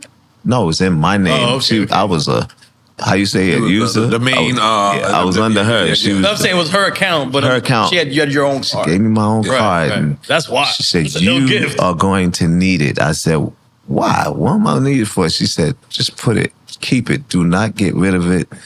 And I never got rid of that card. And I was at the airport trying to get a ticket with the GR production card that me and Gene, I had 2 GR cards, and none of them worked. She was like, no, you got another form of payment? Just like, oh. So he knew what I was doing. I was up in New York releasing everybody from their contract. Guy, Today, Tammy Lucas, Big Bub, his solo contract, everybody. He found out. And that's probably the reason why he was trying to put a contract on my life. So, with that being said, that card is the only thing I had. And when the card went through, you know, I gave it to the clerk. And she took the card and she said, your first class seat. I said, how much is on this card? She's like, what you want on there? I said, what could you do?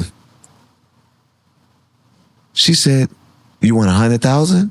I said, yeah, put 100,000 on there. Yeah, go ahead. Go keep the party going. I said, you're a lifesaver.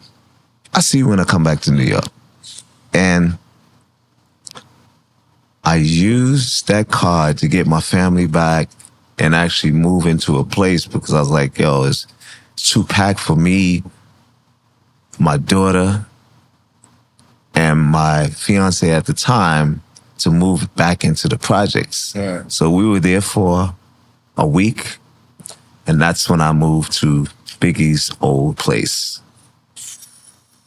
with the elevator that goes straight up to the bedroom. Yes, I heard about the elevator. Yes. So back to where was he at? Because I'm a little caught up right now. I smell, we were everywhere great. I smell the juices and the berries. Yes. You get the berries going. About everywhere great. We still on quick time, so. Okay. Yeah, okay. Ready? Rich Porter or AZ? Rich Porter. Okay. It should have been Rich Porter or Alpo. Yeah, that's what you should have said. Yeah. And then I would have still gave you the same result. But AZ and Rich Porter was like the guys. AZ was really the ones like, yo, we can't let him hustle with us. So yeah. Yeah. You said okay. All right, Kumo Lee, relax, buddy. Eat popcorn. Come on, man. Heavy D or Big Daddy Kane? Come on, y'all. We got the shots. We got the We got the shots. shots ready. You don't gotta take a shot. We can take the shot for you. You got shots too. You welcome to join too. You don't have to. We You're welcome to join. Salud. And I'm sorry, I'm breaking a little thing. Do you realize how dope Heavy D was though? Like what? Like my best friend, but Big Daddy Kane was like, that's my guy, man. Yeah. No, both. I'm saying both, but you gotta say both. Again. We gonna drive you home. Yeah, no, we see y'all pull up in the Sprinter. We see y'all pull up. We know you're we driving you home. Leave your car here, right here. Come back tomorrow and get it. Yeah. You gotta stay safe. And obviously, you know, Kane. I'm not comparing them to both, but what I was saying, it was like I just like again. I'm going back into hip hop and I'm going to listen back to the.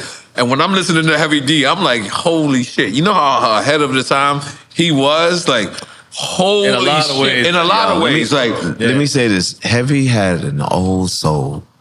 Like, I would do records for Heavy. I would play records for Heavy. And it would be for, like, Rex and Effect. Wow.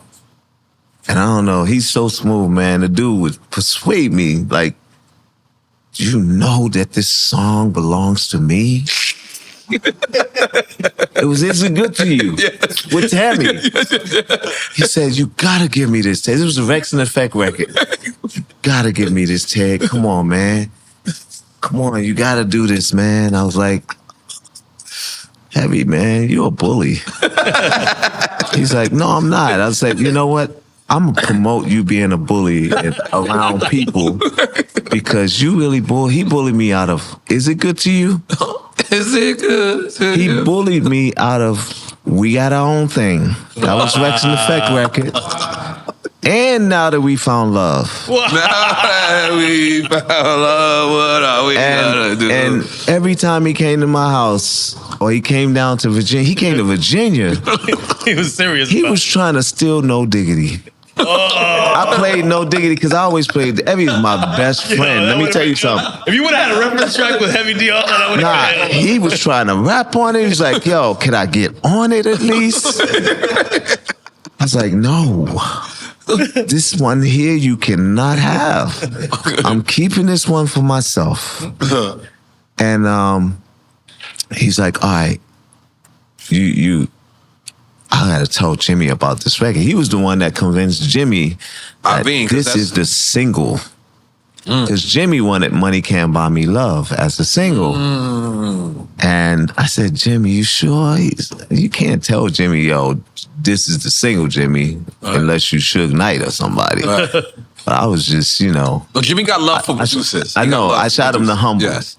Jimmy, play it for somebody. So Heavy, you know, usually stop by Jimmy's and what put the icing on the cake, and we're going back to analog. What put the icing on the cake was Dr. Dre heard it. He said, listen to Dre, it's Teddy Riley's new record. And Dre heard the joint, and Dre was like, yo, tell Ted when you do this record, I want to be in the video. Dr. Dre said when you do the record, he wants to be in the video. That's your impression of Jimmy? I said, yeah, this is Jimmy. That's a great impression, because I know Jimmy. So everybody else ain't catching on. So check it. I said, you tell Dre if he give me 16, we could do this together. Oh, shit. Right. And that's how I got 16. Wow. And we did it analog. But you know how they got it to me within 24 hours? ISDN. Ooh, the mail service. Yep. Yes, okay. So, but you know how it worked? No. The actual headquarters was Had to move. No, it was in was it I thought it was Oregon or somewhere? Indianapolis. I'm thinking, yeah, okay. just like Okay, one place. Okay. You shoot it to them. Yeah. And you playing it over the phone. You have to have the machine, the tool, the rack. Yeah. You had to have that. And that goes over the phone, you plug the phone to it, and it plays it straight to them. And then it goes to California or wherever you want it to go. But they were the headquarters to get music sent at high quality. Wow. Better than digital. Wow. Yeah. And this is back then. Talk about This is flying in the verse. This is 94. Wow. 1994. Wow. When we worked on that song. And that's what convinced Jimmy. And it became Jimmy's favorite song.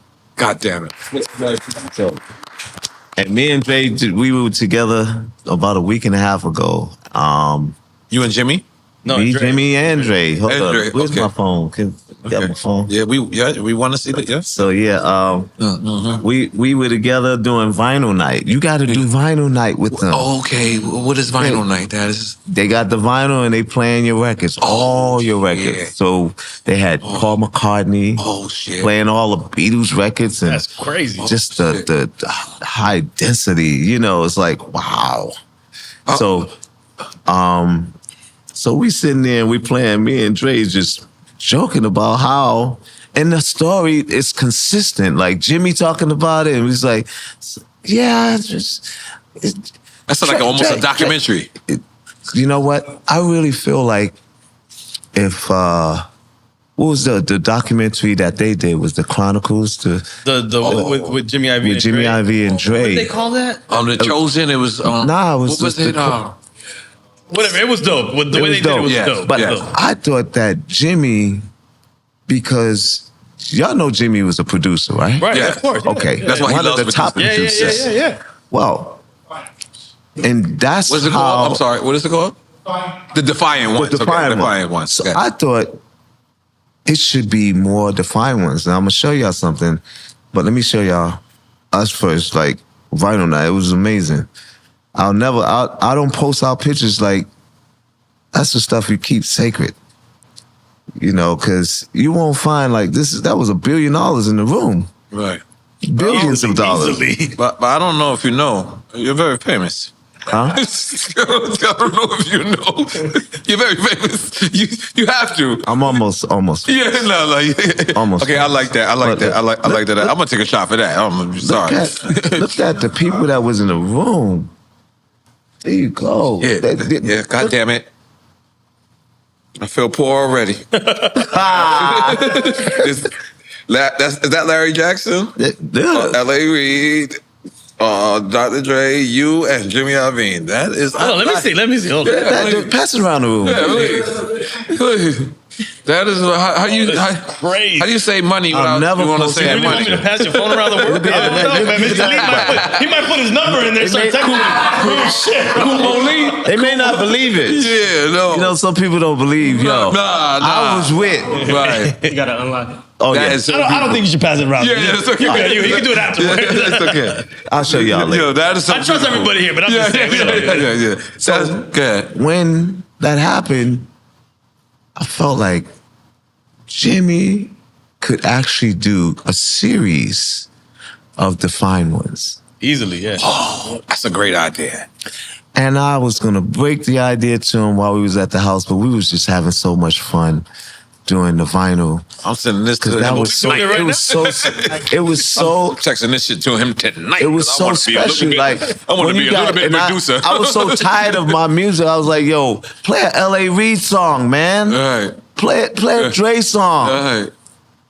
And they was like, no, tonight is your night, bro. I was like, wow. That's dope. And that was so special. I felt amazed, because I ain't talked to Jimmy in a while because I kind of was moving around. After losing my mom, I kind of went dormant. And, you got to go away, come back. I moved from Vegas. So I said, man, I felt like Vegas, took my mother out of here. But, I just moved anyway. And I said, let me go to Texas for a minute. And now I'm here. I'm like, let's buy a house here, babe. That type of stuff I like to do. Mm-hmm. Like when I went to Virginia, I just set up shop and just move. Mm-hmm. But I'm gonna say this: when you got good friends, you got good people like that, you gotta really those are the people that you keep. Those are corners. Y'all know what corners is? It's not circles. It's corners.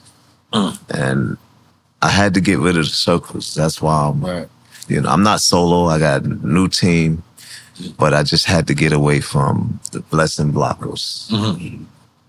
Sometimes what's for you is for you. Blessed blockers. I never heard that. That's crazy.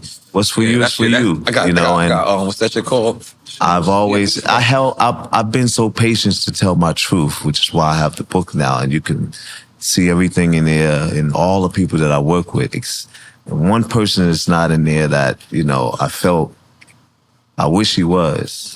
And, but because of the circumstances and I'm dealing with the corporate world, they told me to pull it. And that's my brother Diddy. I've never,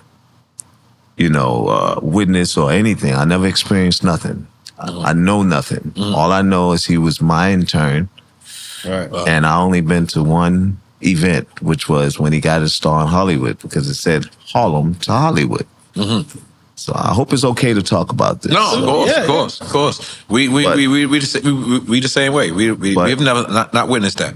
Yeah, when they told me, it's just like, yo, this is very, it's disappointing, But it is what it is, But I have to say, man, it's a lot that we are not subject to, and we go through stuff, and I wish I could have caught it, because I catch a lot.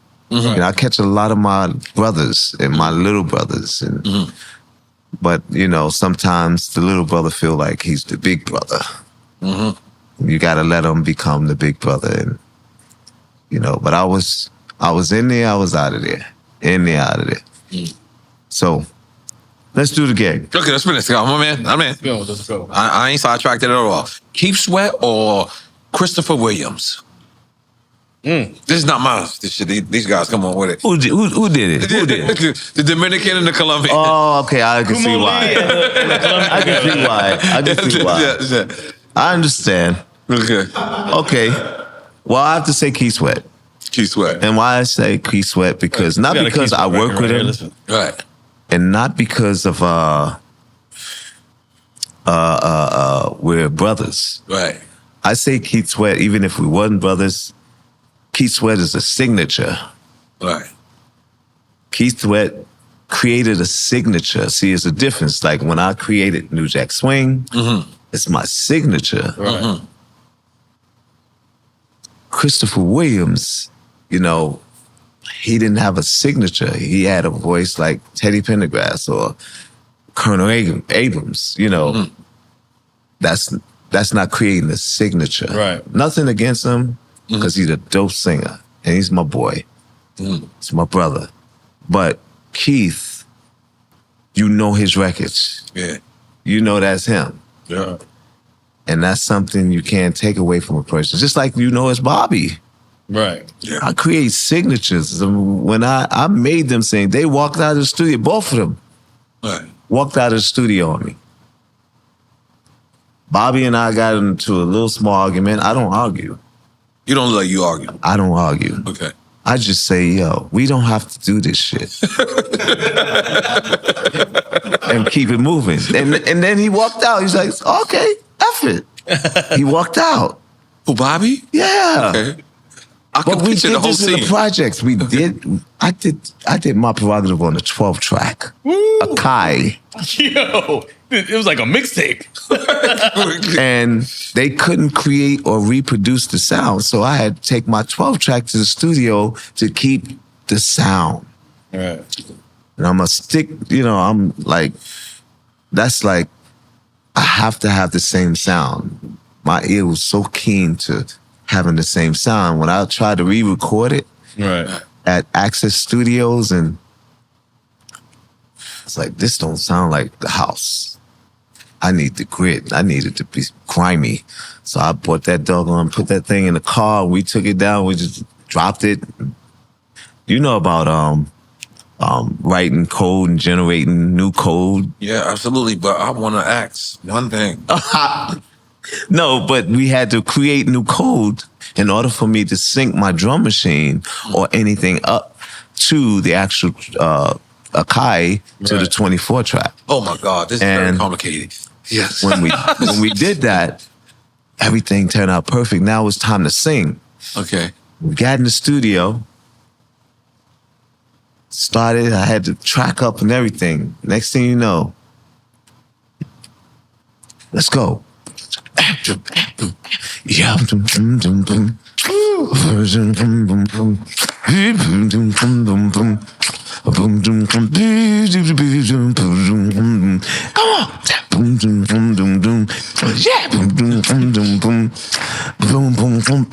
Get busy. Everything is good, right? Now it's time to sing. They say I'm crazy.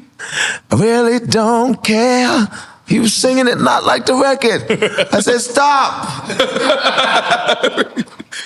Stop. Oh, because he pre-recorded it on the other track, you're saying? No, we were practicing. Okay. No, yeah. We never put the vocal down Oh, wait, okay. at the house. Okay. The music was down. Okay. When we got to the studio, we had practice. It's like, okay, you good. Let's take it to the studio. So we took it to the studio and he's singing it different. Right. Next thing you know, I said, stop. Bro, you ain't singing it like how you was doing it at the house, man. I don't forget nothing.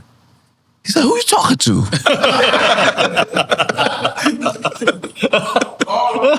I told you I don't argue. I was just like, yo, I'm just saying. So he was both Because he's a big dude, you know, he's like taller than me. I'm like, I'm just saying, man, you ain't singing it like how you did it at the house.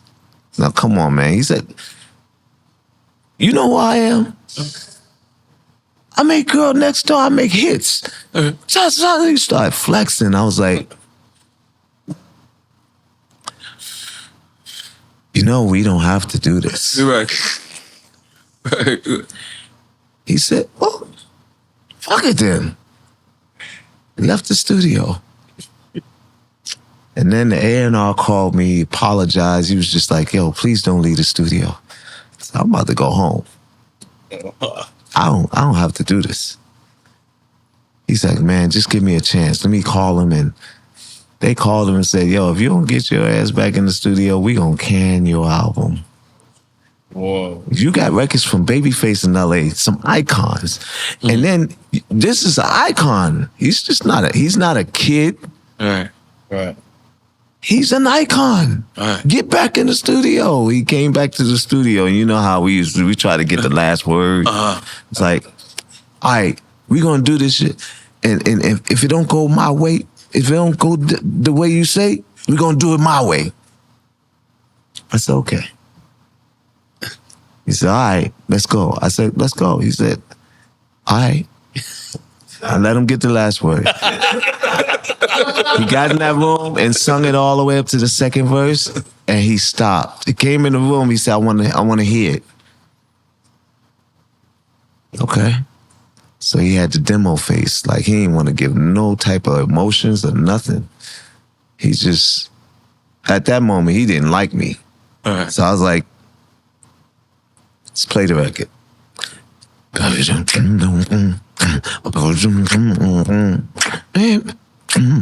They say I'm crazy. I really don't care. Got all the way to the second verse. He's like, all right, I'm going back in the room. He went back in the room.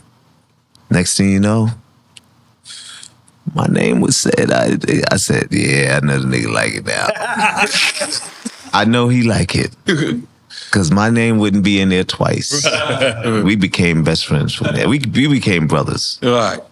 And that's how being a producer is like being a shrink. You know what I'm saying? Being a doctor, you got to convince the person that the medicine is good. Trust the process. Right. And I know we all go through it. For real, everybody, we go through it. Deep. That is deep. Some things I've never heard it broken but down like our that. job is to make you better than you thought. Like you think you got and then you didn't realize that I didn't know I can go even more. And that's what I did with Bobby. That's an incredible story. That's crazy. My Prerogative could have possibly not been made. Yep. Had he not came back to that studio. But I feel that the way he probably approached the record after that added to the record because you guys. Man, he sung that bridge. He one take on the bridge. He ain't had to punch nothing or nothing. He was so happy. When you feel good about a record, you gonna make that record fire. Yeah. You gonna do the best, and that's what he did. Bobby, when he got something, he got it. You one take. Right. Because he's a performer, and what he does on the stage, he put it in the studio, and that's the thing that I love about him. I'll tell you another one take, guys. Johnny Kemp, Just Got Paid. Was never sung twice. Friday night. That dude killed that record. Now, Keith Sweat, he didn't walk out of the studio on me. He was just hard. It was hard for him because I was young. Yeah. It was hard for him to take the advice from me, and I had to say, this is your sound. This is your signature. And then he finally got it after listening to, himself sing it all the way down. He got it, and most singers are like that. When you kind of guide them, that's our job, was to give you guidance. And most people don't want guidance. You're right. Especially an artist. Yeah. Because we have to tap into ego. That's the thing about artistry. You have to tap into your ego, and the ego is the one that won't allow you to listen. You ever notice some of them artists, after their first album, they become the producer? It's like, yo, I'm producing everything. Right. Well, what happened to Timbaland? Right. What happened to Pharrell? What got you there? That's who got you there. But most times, you get these producers like that. I mean, these artists like that, and they want to now be the leader. Think they got it.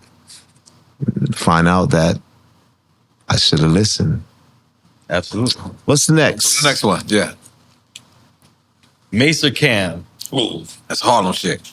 Cameron or Mace? I gotta stay out of this one. You drinking? No. Okay. Let me get it. I plead the fifth. Drinking. So we drinking, yeah. Yeah. Salud. Ooh, next one. I know people thinking, yo, he ain't drinking nothing. No. I don't even know. What are you drinking over there? Moscata.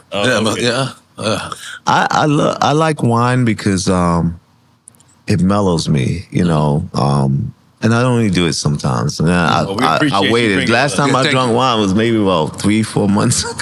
Wow.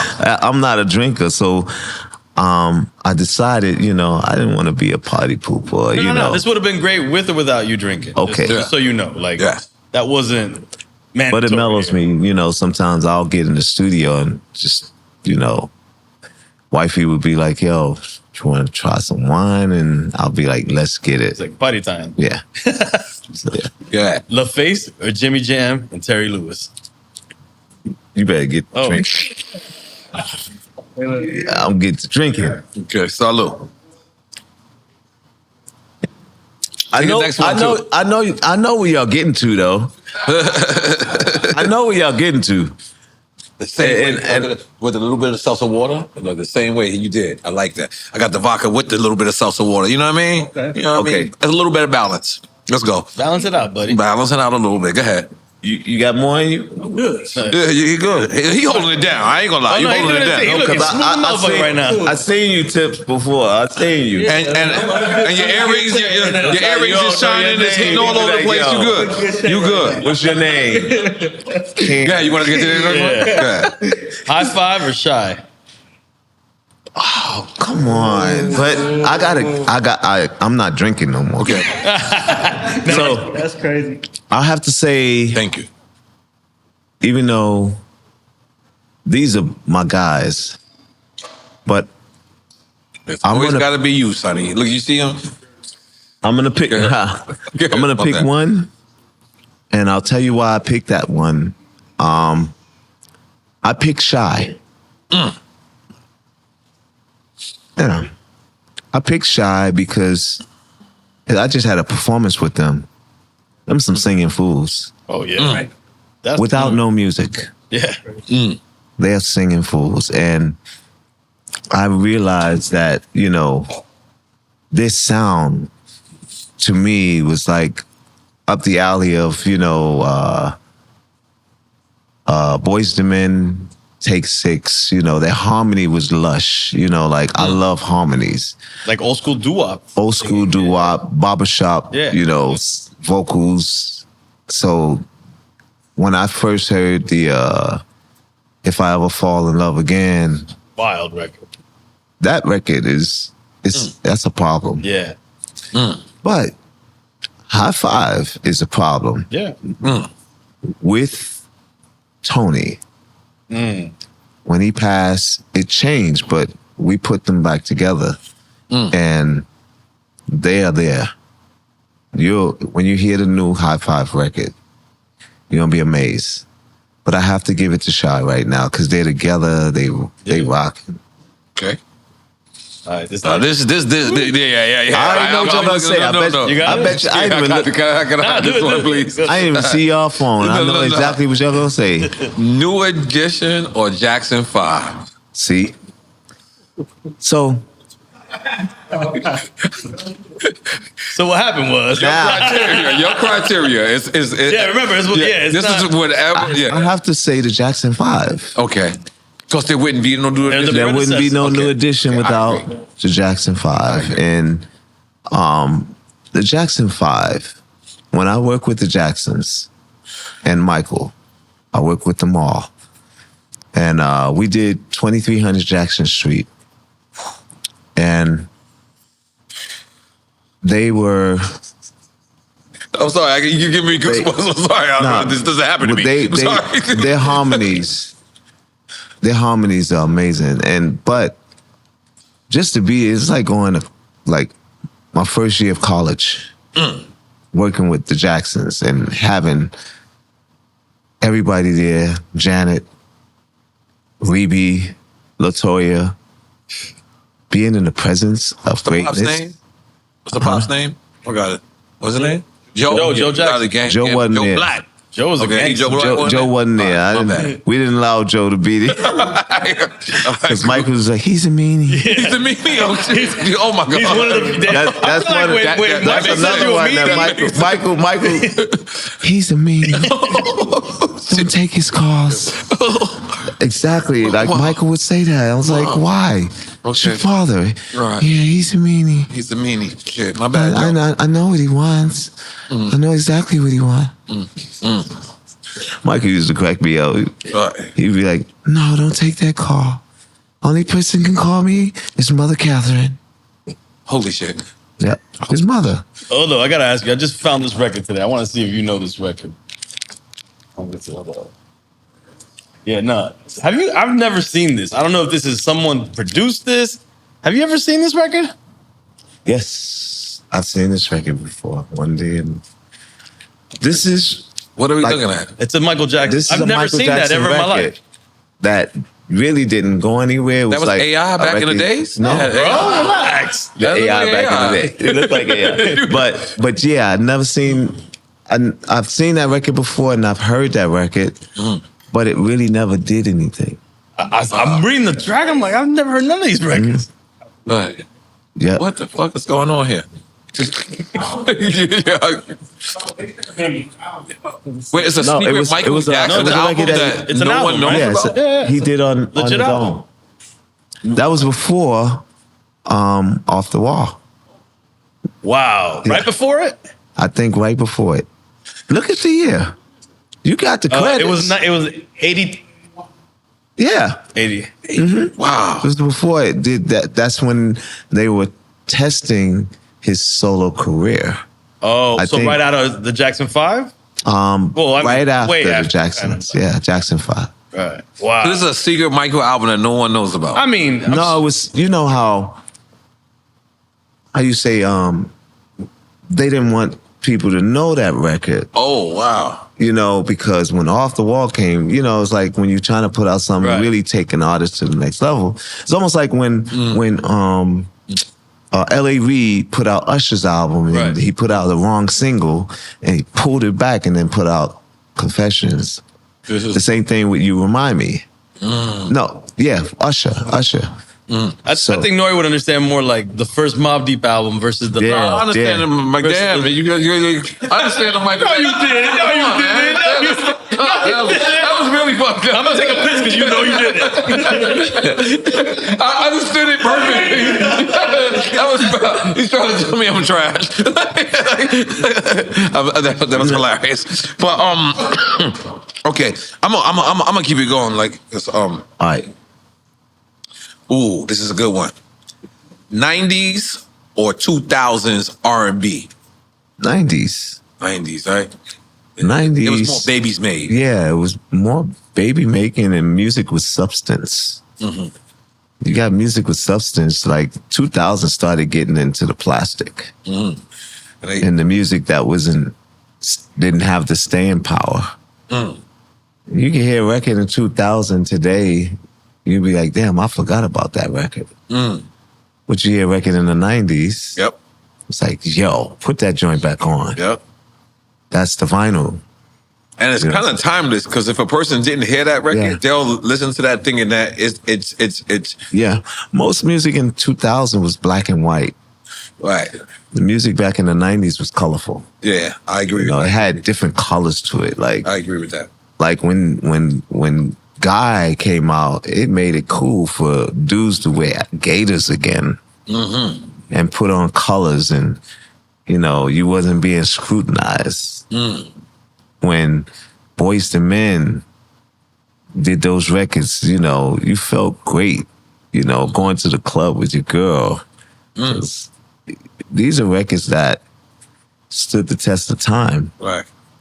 It's still bumping right now. Yep. Even 112. Peaches and Cream, you remember the name of the song in the 90s. You don't remember. What song you remember in 2000? Shit. Besides your music. Yeah, don't put me on the spot. Not me. Anybody? Yeah. Huh? Was that 99? That was 99. Yeah. That was 99. Yeah, that was 99. Yeah. He just made it. Now, let me say. So, okay. This is a good one. SWV or Escape?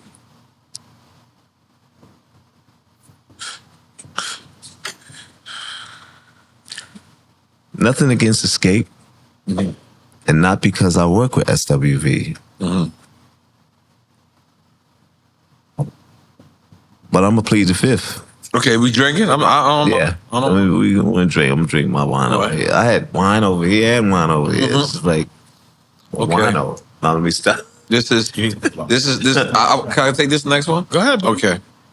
Lauryn Hill or Erykah Badu? Lauryn Hill. Ladies and gentlemen, Lauryn Hill. Easy. Huh? That was very easy for you. Yeah, it was because Lauryn Hill had they both had signatures. Mm-hmm. They both have signatures. I just think that Lauryn Hill had the big records. She had the records that made you. It's like wow, and then she had the bounce records.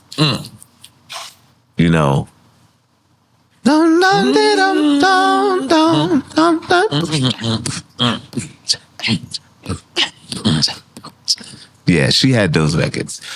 Even though Erykah Badu had the bumping records, Erykah Badu's hard too. For me, I felt like she didn't have like you could take Lauryn Hill to the clubs, to the picnic, and to the wedding. Thank you. Wait, can you say that again? I'm sorry. You can take Lauryn Hill to the club, to the picnic, and the wedding. Right. And the wedding. Am I right or wrong? Yeah. The wedding. Okay. Yeah. Yeah. Okay. Yeah, you're right. Yeah. But you could take Erykah Badu there too, and You can take her to the bedroom. yeah, and the incense. And the The incense. incense is fantastic. Like, that's You not. funny. Yeah. No, she got her incense. It's No, that's right. Yeah, the it's incense. yeah. It's a vibe. Incense. We love. We're No, big you fans of the can. incense. You can. We had her on. Yeah, we love and Erykah Badu. she blew it down. She made it show all of us. She made your weed smell like good. Like Baduism. Like Baduism. Yes, and we've been Badu'd out ever since. But yes, we've been so big up to Erykah Badu and Lauryn Hill. Yeah. We need Lauryn Hill over here. We definitely want to give Lauryn Hill her flowers as well. Absolutely. Yeah, so big them both up. And I think that was a great comparison. You want to go to the next one? No, this was you. This is actually Okay, you. all right. Hold on, let me look at it. Okay, all right. All right. You want me in trouble? No, it's you. This is you. This relates to you too. Okay, that's crazy. It's very true. Yeah. I'm like one of the first people to work with both of them. Yeah. Tammy Lucas or Khalees? Wow. It would be Khalees. Wow. Because she had. Khalees is an artist. Mm-hmm. Tammy was the writer. A writer, yeah, that's what I. And she had the background vocals of life. Right. Khalees was just the artist, and she wrote some of her stuff. Right. I don't know how much of it, but I felt like it would be Khalees because she was out there more. Tammy was the hidden jewel, and still is. Like I don't know this. She doesn't know this to this day. We wanted to get her for my video. Who? And we couldn't find her. Like, Tammy. Yeah. We couldn't find her. Like, I mean, I was N.O.R.E. I was probably just thinking about, I was just coming up. It's my first hit. It's my first global hit. Mm-hmm. So I was probably like, oh, can we get her? And they was just like, we can't reach her. And then I just probably kept going. But it was always like something. And what I heard is that she wanted to be a background. She didn't want to be in the upfront. Yeah. Well, she did have that's how Tammy Lucas and I met. I actually reached out to her because I loved her record. Oh, wow. Her first single Okay. was like, it was a club banger. Oh, wow. And then we just started making records. And you know, Tammy wrote Goodbye Love. Wow. No, I did not know that. Yeah. Oh, Yeah. She wrote Goodbye Love. She wrote Joy for Michael Jackson. And then we wound up Great. giving it to Blackstreet. She also wrote Tonight's the Night for Blackstreet. Tammy's, her pen is sick. yeah. Yeah. Now, if you was talking about on the writing level, I would pick Tammy. Okay. Yeah. Okay. This is so dope. Kumo D or Father MC? We prepared You know to it's drink. Kumo D. I ain't picking them both. No. We won't. I'm not trying to drink. But it's Kumo D because Kumo D. you know, he's one of the most educated rappers. You know, this is one. Kumo D got his master, Wow. his degree. Like Kumo D is a book smart. Like he can tell you any and everything about anything, and that's why I worked with him because it was nothing that like he never said things twice. Wow. He's a real MC. We need Kumo D over here. So Yeah. Yeah. Him and Chubb Rock. Chubb Rock is And also Father MC as Chubb well. Rock, yeah. And Father MC. Yeah. yep. Chubb Rock, I spoke to him for like 2 seconds. I Father felt MC is smarter a immediately. party. He's a party guy. I wouldn't say he's an educated like rapper. Right. He brought you to the roller skating ring, to the Right. club, you know, to the picnic, you know. But Kumo D will bring you there. Nah, he was spitting. Kumo D was but trying to spit Kumo knowledge. D will bring you to the hip hop parties Right. and make you believe everything he said. Right. Yeah. Aaron Hall or Timmy Gatling? That was awkward. Was it supposed to be Aaron Hall or R. Kelly? And y'all Yeah, fucked that's up? what I thought y'all. But Was it supposed to be that? These guys hold hands over here and write these questions it together. would be Aaron Hall. Right. Yeah, Timmy Gatlin was a great writer and still is. But Timmy wasn't like a singer to me. Timmy was like me, you know, get in where you fit in Right. and get out. Because when it comes to blowing, Aaron Hall was singing the lights off back then.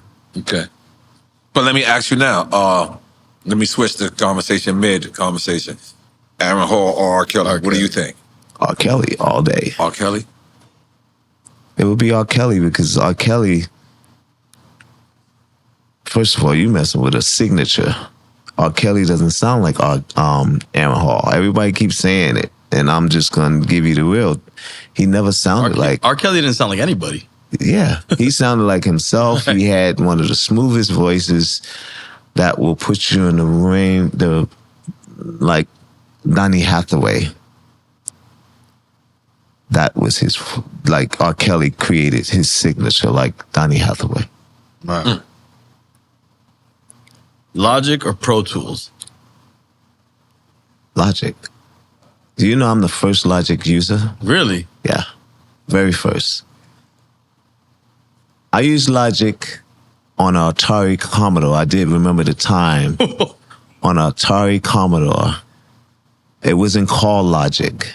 It was called Notator. And then it went from Notator to Notator Logic. And then they just took the Notator out and called it Logic when it went to Macintosh. Right. Before Apple. It was called Macintosh. Crazy. So you know that computer, all you seen was this when you played Tetris on it? Yeah. And Michael Jackson joked my damn computer. He made me buy multi. He's like, is this thing, does it work? So first of all, when you say, what is that? Because I had it on a laptop. He's like, what is that? I was like, that's where I make my music. He said, I mean, is it good? Like, how long you had it? Like, I had it for some time now, you know. He said, where'd you buy it? I was like, I bought it. My guy, you know, hooked me up with it and I bought it. Hey, can you buy more? Like, I think we need more. I truly think so that we'll never go down.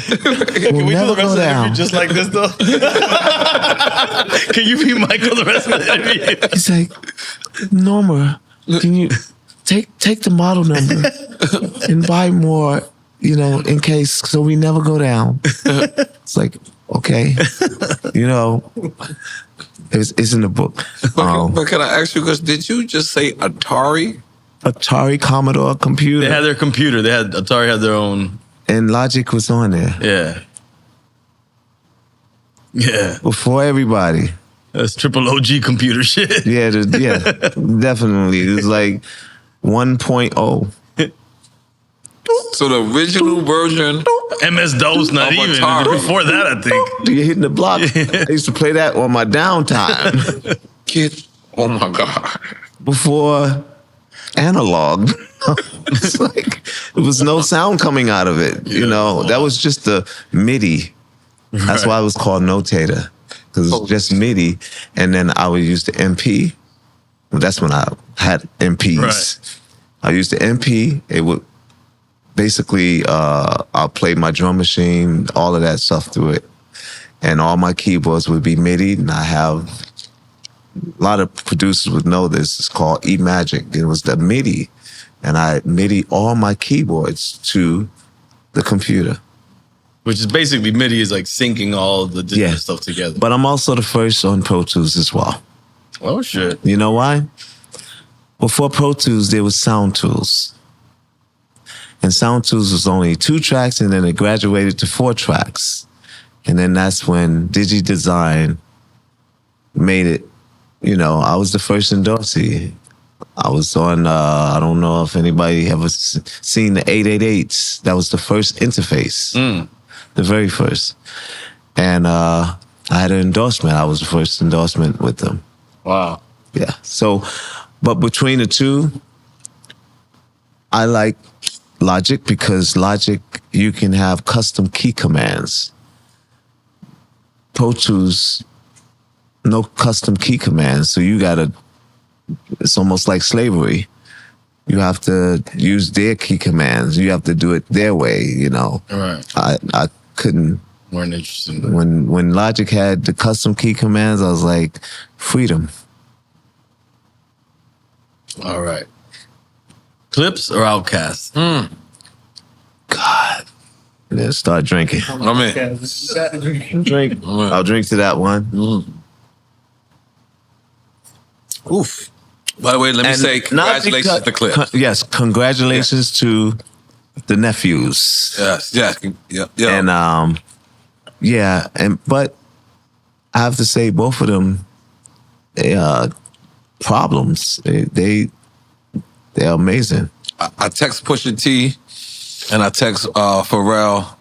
Although I'm not from Virginia. Yes, you are. I felt like Yes, you are. I felt like Your spirit they is. win was my win as well. Yeah. Like when I got to see like Pharrell win and then the Clips win at the same night, and Clips being Clips. They didn't compromise. They didn't you know what I'm saying? They changed. They didn't change. They was like, so I text Pusha myself, and I was just like, yo, bro, I just want you to know that's my win too. like I won that shit too. Exactly. And I text Pharrell the same shit, but in a different language because I didn't want to send him the same. I didn't want to copy and paste. You know what I'm saying? Mm-hmm. So, but I look, and that shit was like that. You know, I want to big them up. I want to big hip hop up. I want to like, and then when you actually think of that, like now, like, you know, we had Virgil, you know, we had Ye, and we got fucking, you know, Pharrell at the fucking head of fucking LVMH. Exactly. I haven't got my friends and family package. It's okay. It's okay. It's okay. Oh, me neither. You neither? Okay, I don't feel bad. I bought everything. I buy everything myself as well. But when you think about what hip hop, when you think about that Biggie line, do you think that hip hop was making this far? And that shit is crazy, bro. That's huge. That's a signature. Like That's a slogan. That should be a doggone billboard. It should be billboards like that should stay everywhere. everywhere. Do you ever think that hip hop would make it On the hip hop's 50th birthday? Yeah. That should have been on every billboard. Yes. Yeah. Nobody put it up there. Yeah. That's true. Damn, that's real. That's real. That's real. Shit. I still got goosebumps. Y'all got more? Yeah, we ready. Few more. We're almost done. Take your time. You got more? MPC 60 or SP 1200? MPC 60. Straight producer question. Huh? That's a straight producer question. Yeah, definitely. This one's for you, man. Okay. Question. Wait, okay. Wait, damn. Oh, okay, it's a car question. All right, cool. All right, BMW M8 or the Benz GT Coupe? GT Coupe. GT Coupe? Yeah. Okay. New Jack City or King of New York? New Jack what? New Jack City or King of New York? New Jack City. You know you're in New Jack City, yeah. Absolutely. New Jack City, for sure. Super producer question here. Roland V Synth or Yamaha Motif? What? Do you know I have about, how many, babe? I got about 5 or 6 Roland V synths. They're discontinued. So I buy them all. Every time I see one, I buy it. Because it's my sound. Right. Wow. The vocoder sound on that, that's what you see me playing on stage. If y'all had one here, I was in a radio station. We did a Q&A, book signing, and we were doing questions, and I would play the records, and they were like, so I played Remember the Time on it, right? It was like, it sounds like the record. I said, yeah, this is, but that's when I did it. So you said you replayed it over for them? I played it. Oh, wow, that's fire. And right in front of everybody was like, wow. They didn't understand, like, where's the music coming from? I'm in the mic and I'm da-da, da-da, da-da, and it's coming out of the keyboard. It was like, so yeah, next time. I love how every beat that he mimics, it sounds exactly like it. Yeah. It's like you referenced it first with a beatbox. Well, when you did it, when you did the records, you know, when you make these records, at least I know the music parts. A lot of my songs, I don't. Because didn't Michael do that? Didn't he used to sound out records, like melodies and stuff? Man, I remember we in a room actually making the joint with a doggone upright piano and him doing the beatbox. And I was like, how am I going to convince him, like, with a damn upright? Right.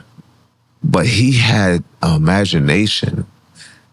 Because he was like, no drum machines, no nothing. You take the piano, and I have this idea. Check it out. It goes like this.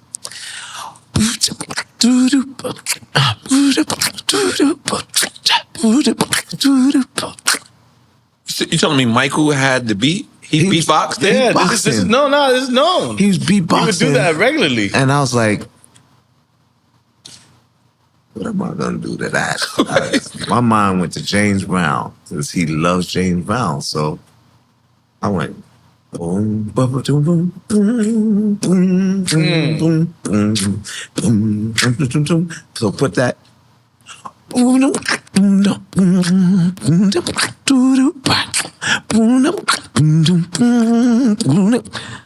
She's just and he's making this. We making this on a doggone upright piano. I was like, this dude's taking me through college right now. Right. Wow. Cause I ain't never made no nothing, creating anything on no upright piano. You do that in church. Right. You know. But that's the way he worked. Spoons and wash, you know. Yo, he's straight from the old days. Like, that's the way he makes music. Crazy. All right. We We almost done. Dougie Fresh or Slick Rick? That's some. Get the drink in. That's some Harlem shit. My bad. Get the drink in. Salute. I'm gonna take right now, with you. He's like Heavy D. You like Heavy D, man? You a bully, man. Huh? Yeah, y'all bullying me right now. That's not a good one. Okay. So this is the last one. Please, Of the anything rapid about fire, which is not rapid Dougie at Fresh all. and Slick Rick that you would like to say? Come on. those are my brothers, man. And we started out, you know, back in high school. I can't put them against each other. That's like that's like putting you against. Yeah, we don't want to do it. No. Exactly. Yeah, I'll be drinking. So we're gonna drink we for all it again. gotta, Let's drink for them again. Yes, let's drink do for it. them one more time. Let's just drink. Yeah, let's just drink for them again. One more time. And all right, so this is the last one before we go back into the interview. I bet y'all know what it is. Loyalty or respect? Wow. Okay. Wow. Nah, don't pour, because You gonna take a shot just for leaving right now? now. Yeah. We got a celebration shot for him right now. Yeah, that's right. And if you holding it down, Yeah, we respect that. he We held holding it down, man. He held it down, man. Yeah. That's right. You are holding up the family name. Okay. Go ahead. There it is. Yeah. There it is. I am going to say, because I spoke about corners and circles. Cool. So I would choose.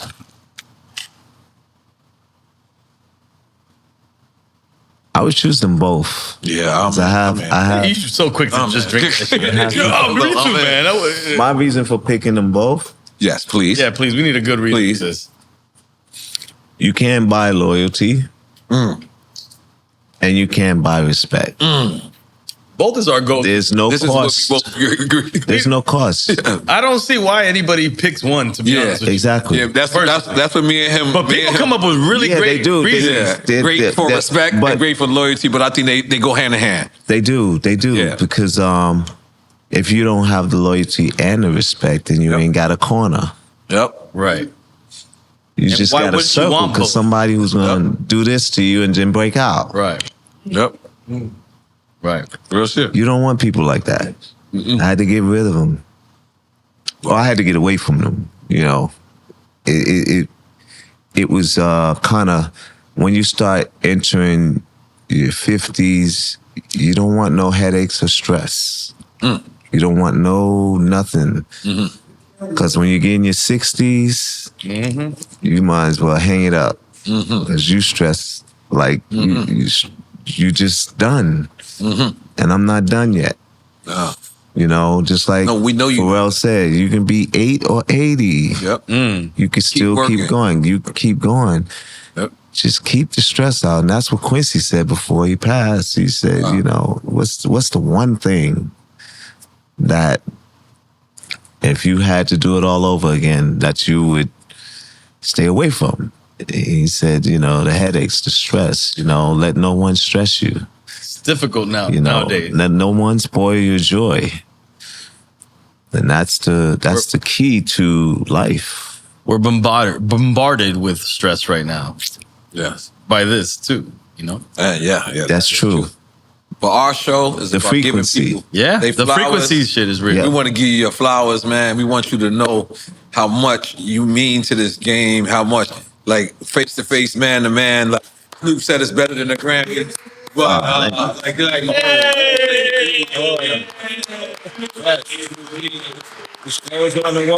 let me. I just tell you, man.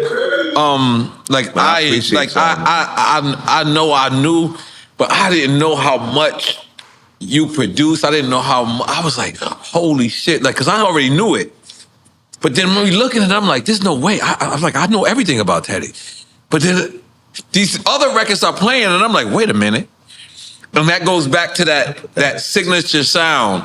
That's my gift. That we yeah. I mean, you like that. Don't worry. Ain't nobody. That's part of your flowers too, what you gave him.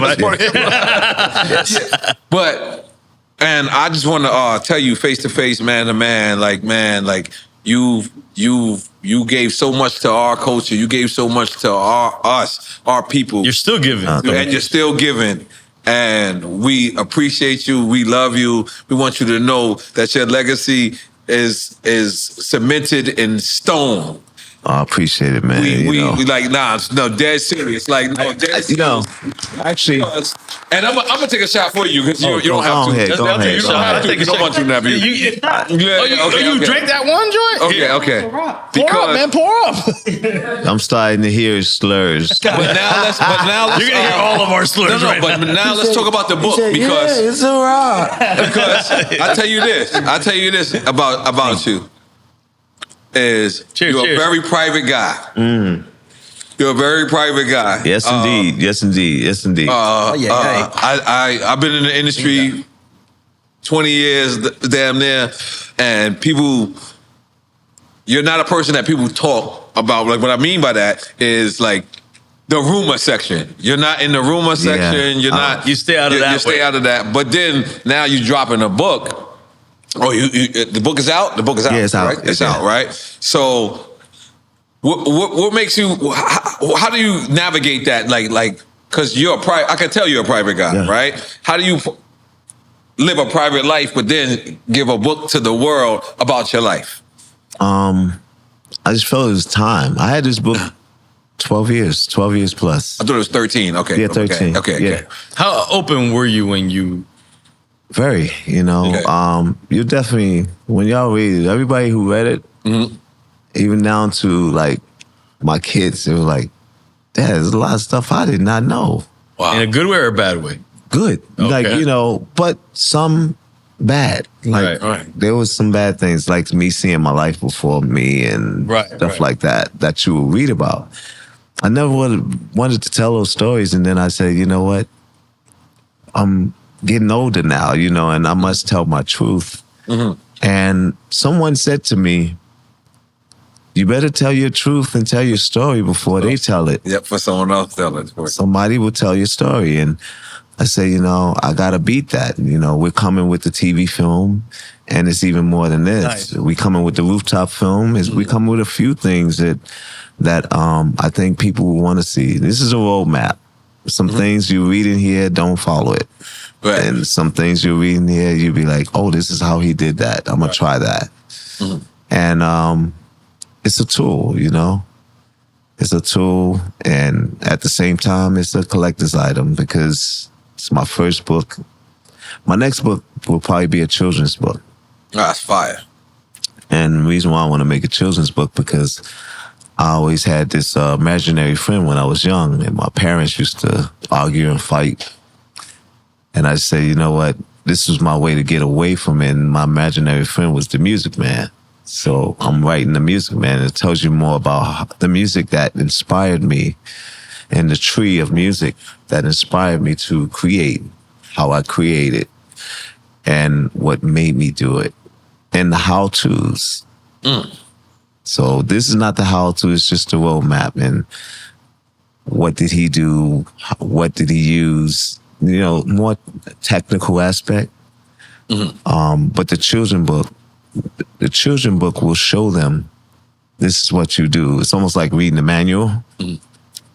But no, I got two more questions. Let me stay. I got two more questions. So it's almost like reading the manual of life, how to start music or how to start creation. So I think it would be something special. It would be music behind it. Lots of music, but I love that shit. Kids' music. Okay, so I have two more questions before I go back in the Ask as many as you want. Jay-Z or Nas?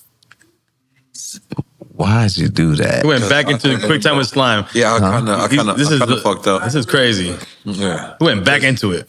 Oh. Well, I'm going to plead the fifth on that. I like that. So we got a drink now. Yeah, I definitely felt like I wanted to drink anyway.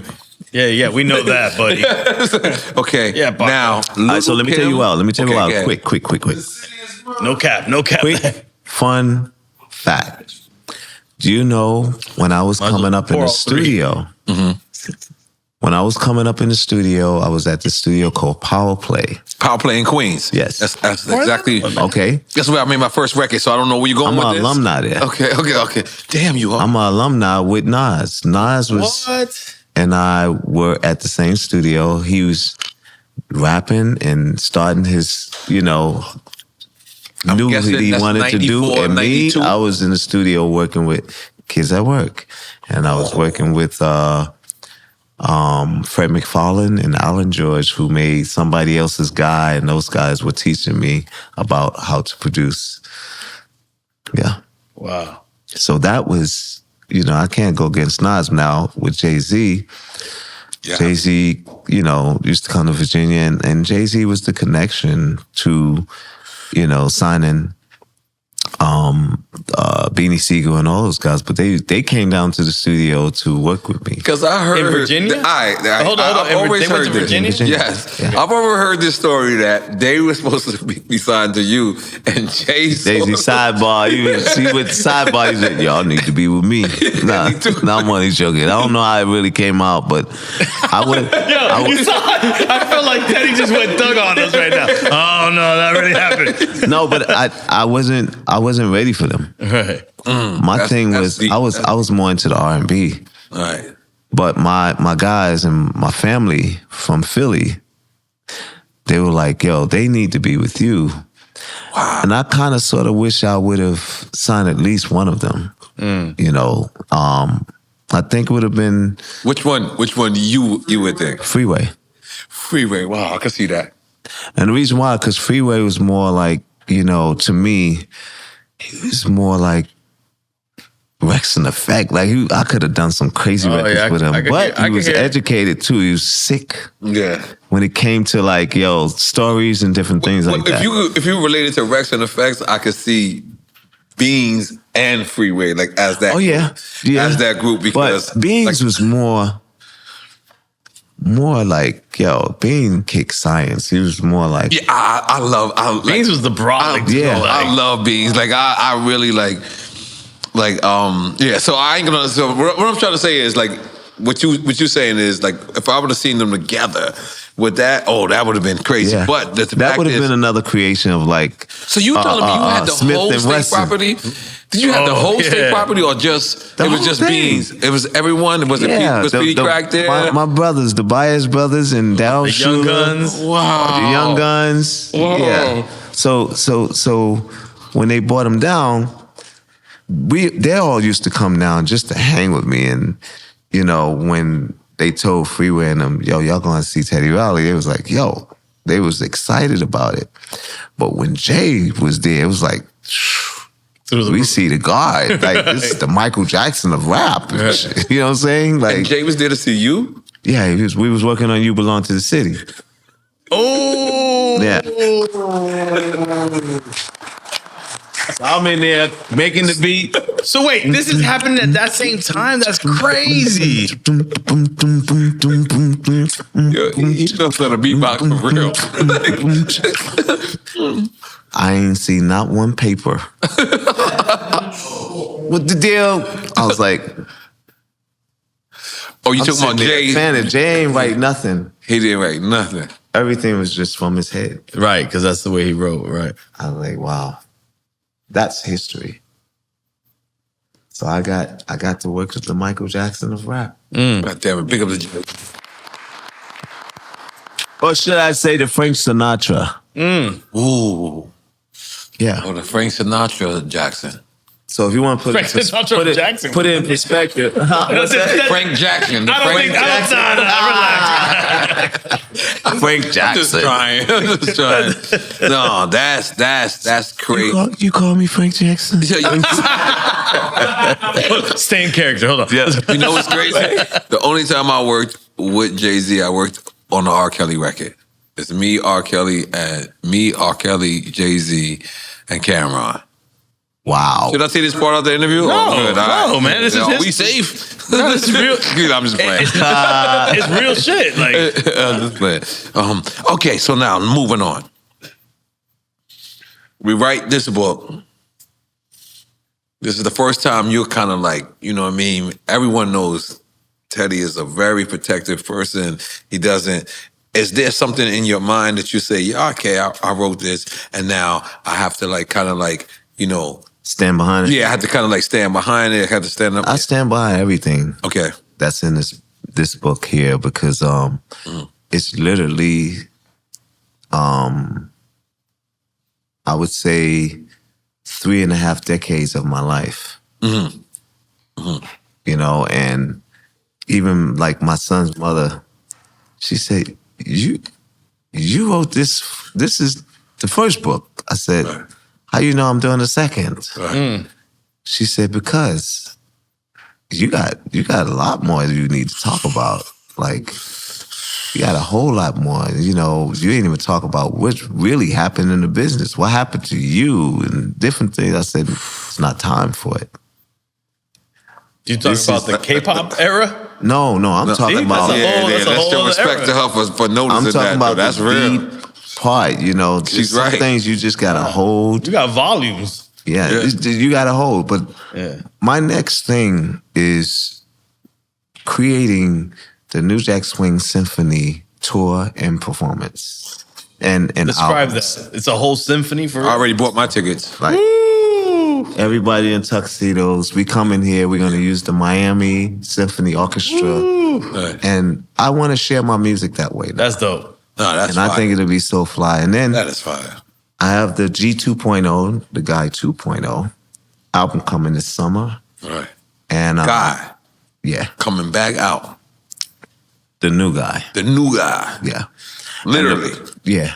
But I wish I could have invited you to the concert. I would have been there for Listen, bro. We ended it with Frankie Beverly, We Are One. That's the singers I got. And these are new people? Yeah, obviously. these you know them. Okay. But, all right, you No, remember I'm talking about the new guy. I'm saying. Yeah, these are new people. Okay. But you remember? So I just took some all-star singers. You know how RL and all of them, they just put like a super group together? Right. I just took some all-star singers and created the Wu-Tang Clan of singers. I like that shit. You just got me. And the Wu-Tang. I got my Frankie Beverly voice. I have my R. Kelly voice. And I have my Charlie Wilson. And then I have my El DeBarge. That's what called. So that's that matchup right there. That's a mashup. Right. When you hear the voices, you'll be like, how did he do it? Like, I did a show in Boston and Ronnie DeVoe was there.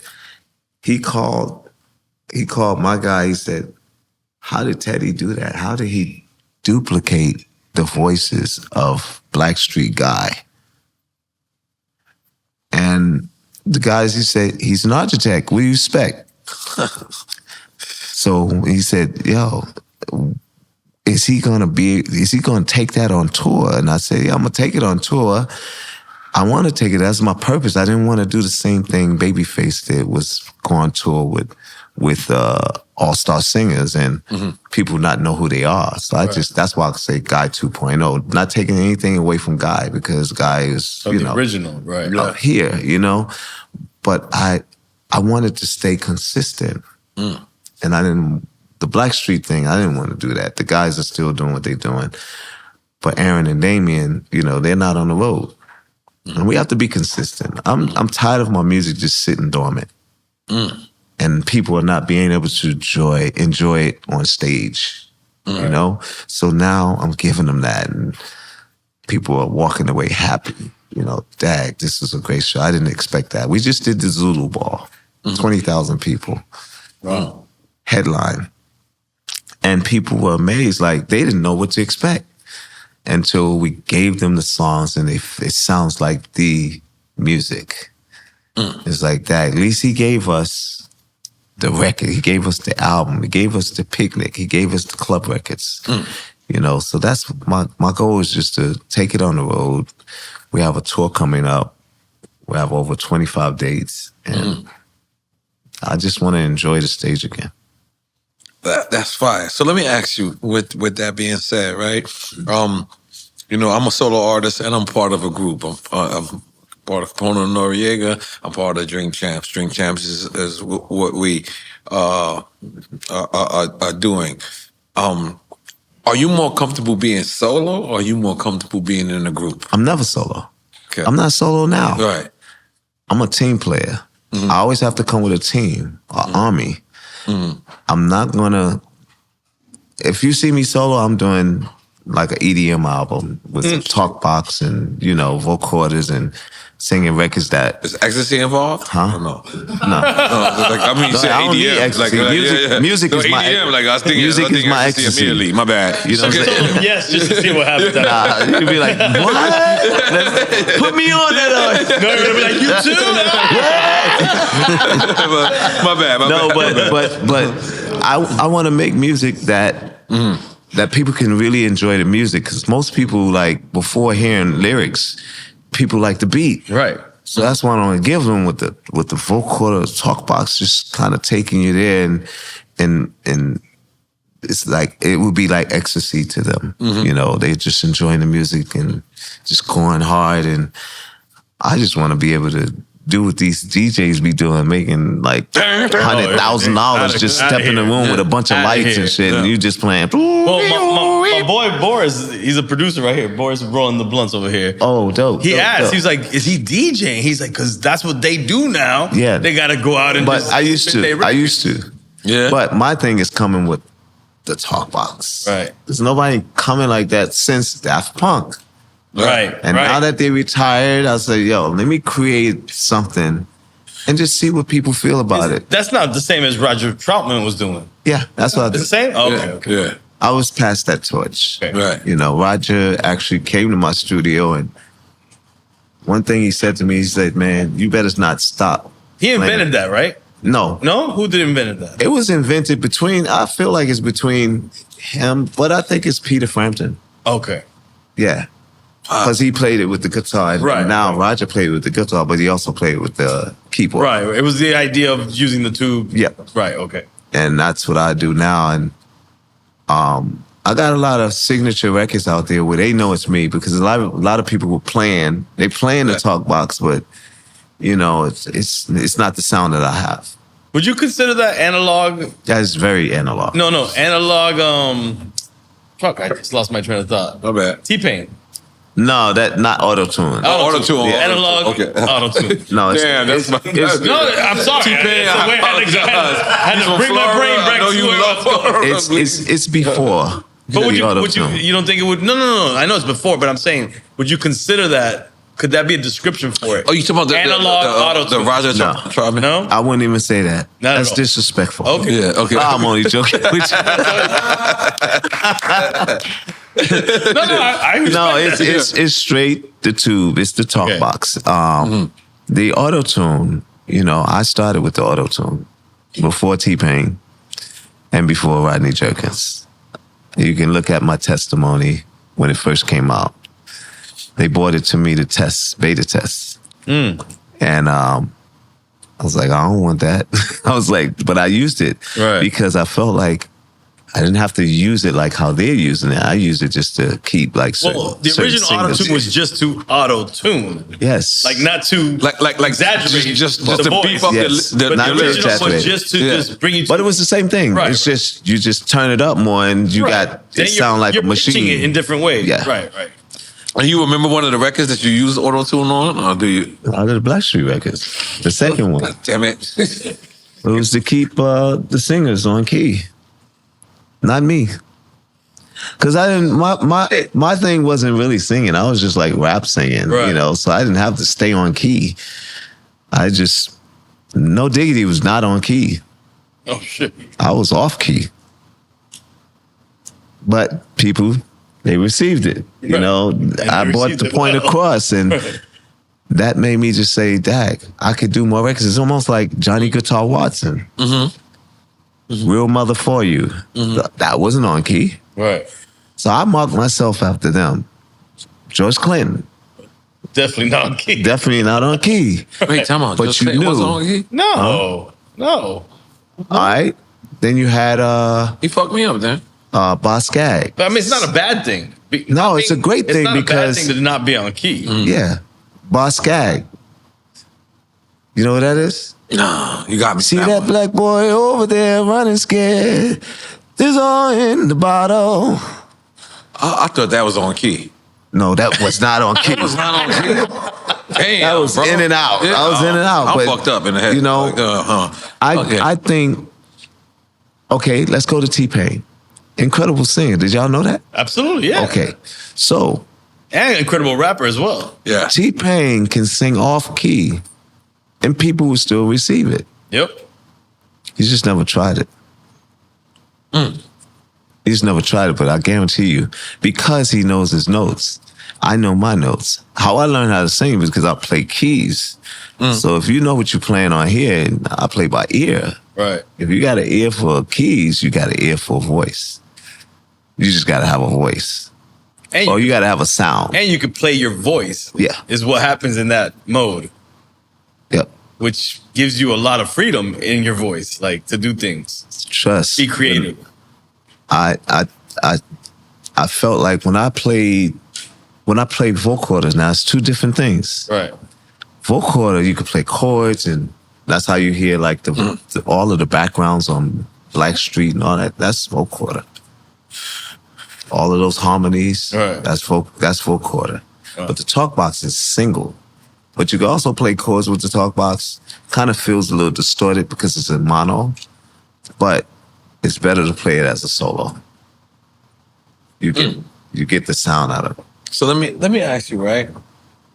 Because we had Nas on here, and I asked Nas. I said, "Is there anybody that ever told you no?" Right? And I feel like you're a person that I don't think anyone can tell no to as well. Right. You're a lie. No, I'm 1 million. I've been told no. Okay. Have you? If you were like, sure. Who has told you no? I don't think no one can tell you. I'm gonna tell you who told me no. Okay. I'm gonna put him on Front Street too. Should I take a shot first? Or? Yeah, take a shot. Everybody take a shot. Let's shoot a shot. Take a shot for no. So listen. I think I'm. No meaning yes. I think I'm smooth enough to say this. Okay, go ahead. Barry Weiss told me no. Barry Weiss. But that's an executive. Yeah, that's the people that tell you no. Oh my God, damn! Those are the people that tell you no. That you get. Those are the no's. When you get a no from them, it's like you disappointed. Like I thought I had something. He said no to Guy. Right.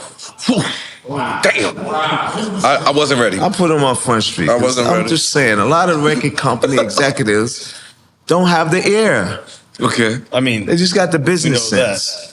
Has there ever been an artist who told you no? No. No? All right, I knew that. Not that I know of. Because, I mean, most artists, when they get in the room, like, who would tell Pharrell no? Nah. This guy kind of told him no one time. Right? Huh? He told him no. Oh, I remember that. I got stories where he told him no. You did. I was in the studio with him. He told him no. Hey, man. We all gotta learn. We all gotta learn. All right. But, so hold on. We'll tell you off camera. Skip that. But let me ask you. So when I asked Nas that, Nas said that Prince told him no because he didn't own his own publishing. Right. Has anybody ever said? And you just said to us, out of 23 years, you just now own your own publishing. Has there anybody that ever? 35 years. 35 years. Yeah. Damn. I put the 20. It's the reversion, after 35 years. But, so that goes with publishing and with owning of the masters as well? Yeah, I got 700 masters in my vault right now. Masters and guess who gave it to me? It was actually at the studio. The first studio I did, Guy, I had about 600 to 700, 24 tracks. And I have to give flowers to two people.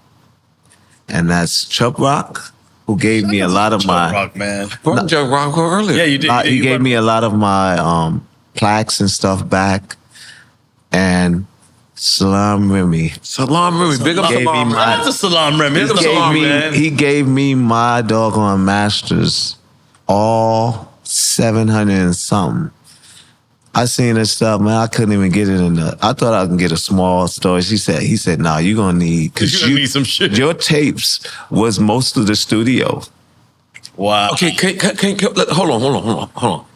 Chubb Rock and Salam Remy. No, that Chubb gave me like my plaques. So I guess your plaques. So I guess what he's trying to say is, why are they holding them? Yeah. Right? No, Salam bought the studio. He bought the studio that I did the Guy album. So when he bought the studios, he automatically owned the masters? No, they were there. They were he was just there. trying to return them back to the original, the owners.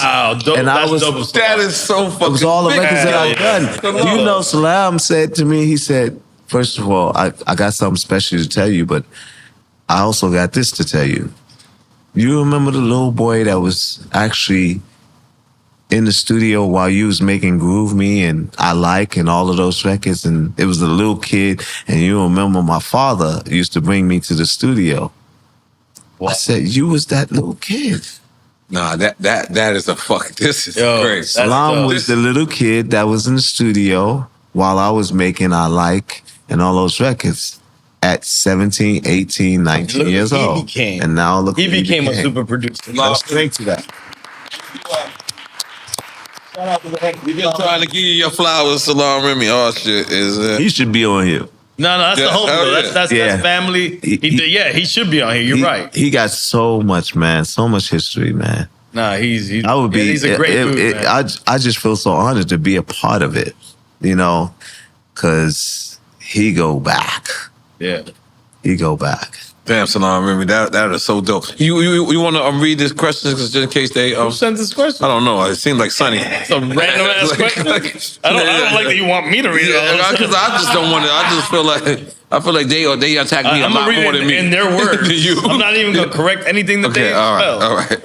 Is it true that he did the Whitney Houston Step by Step record? Who? Yeah, he did it. Yes, I did the remix because they couldn't. Remix for some reason. Right. No, it became the record. Oh, it became the main record. You know, of course, people say you get a certain amount to do a song, and then you get a certain amount to do a remix. They call it a remix, so they didn't have to pay me. That's foul. And they want to turn the record differentiated that way. They want to turn the record, the remix, the record. It's the main record, right? It's the main single. It's okay. It's okay. I take it. I don't like none of these questions. Who said that? No, some of these questions are mad vague. Nah. Mad vague. Hold on. I got you. Go. Don't worry. Go. Oh, this is amazing. Okay. Has an artist ever made you cry in the studio? What? Me? Yeah. No, I made artists cry. Okay, let's do that. Let's put his ass out They there. had a follow-up. And who did you make cry? wait. And there's a follow-up. And say it in the Michael Jackson voice. Okay. Scary Spice. That's not the Michael Jackson voice. Oh, Scary Spice. Scary, the Spice Girls. Yeah, Spice You made her Girls. cry? Okay, what happened? I didn't mean to. But when you kind of tell artists, you ain't singing it right, you gotta sing it. You say, You told her she can't sing, bro. They And say, nobody gonna argue with you. She's like, can you give me a minute to cry? I was like, whoa. I didn't know what to say, like she was the first. And then the second was a K-pop artist. Her name was Tiffany. Is it Tiffany? Yeah, Tiffany from Korea? Yeah, from Korea. Girls Generation. It was no. Let me tell you something. I love Korea because I love them for that. And then, do you know about the birthdays? No, with Korea, like. Let me find out they don't have their birthdays. birthday is different than ours. Like what? Their birthdays after you the won fact? when you come out of the womb. I was like, what? Wait.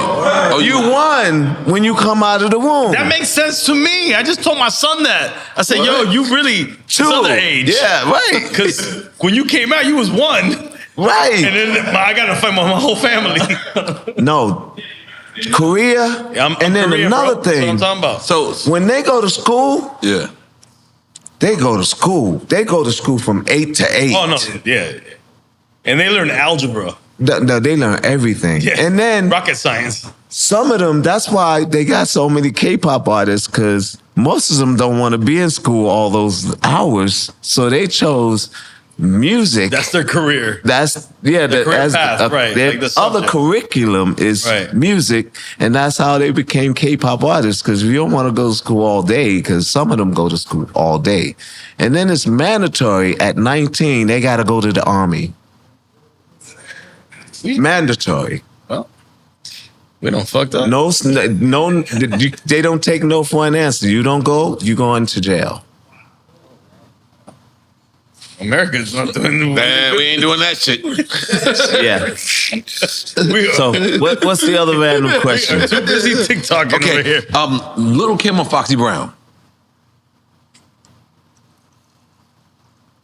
Damn. You had a Foxy Brown record. That record is ill too, man. Thank you. I did that record for $1. You know why? But Blackstreet's on the record as well. Yeah. So I mean, no, I did it for $1.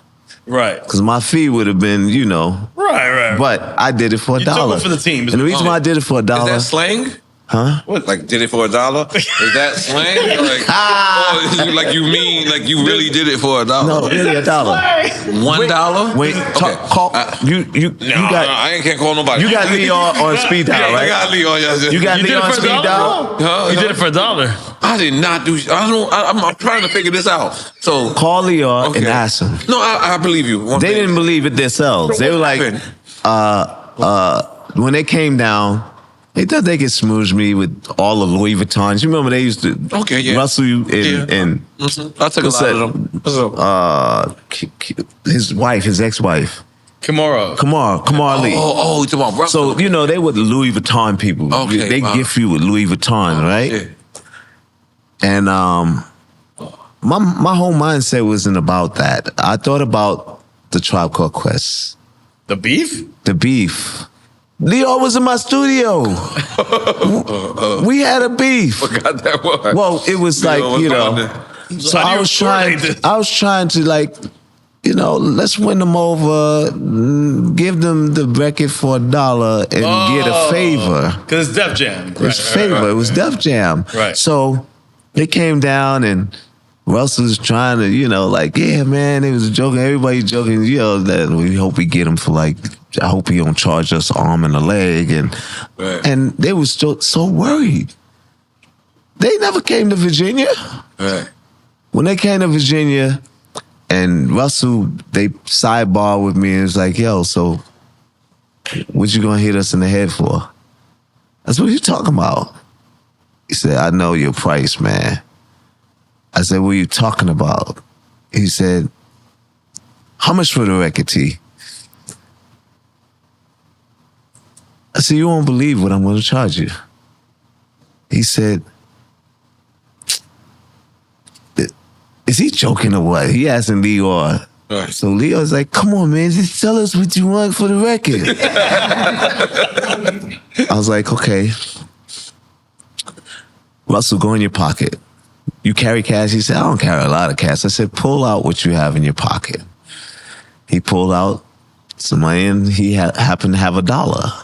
I said, spread it out like you in a strip club. He spread it out and I said,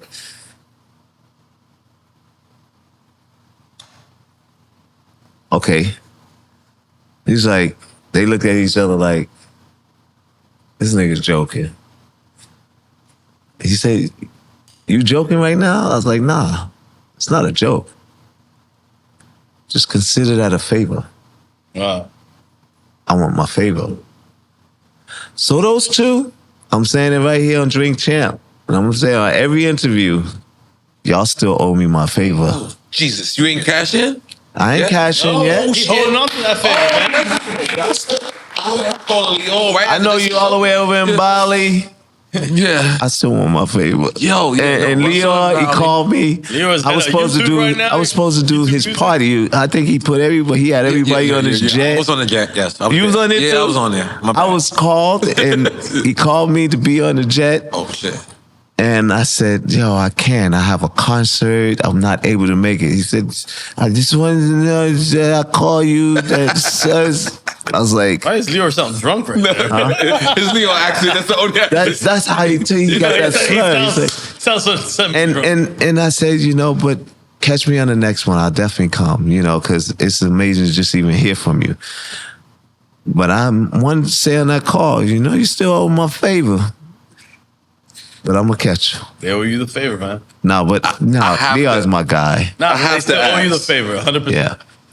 I have to ask. Thank you for co-signing that. 100%. Yeah. 100%.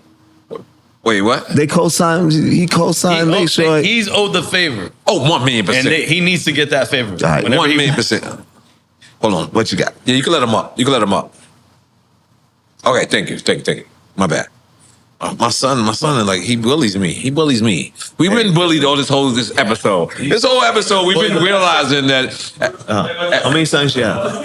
Everybody's is being bullied. What you said? What? Oh shit! I'm not sure about your questions, man. Okay.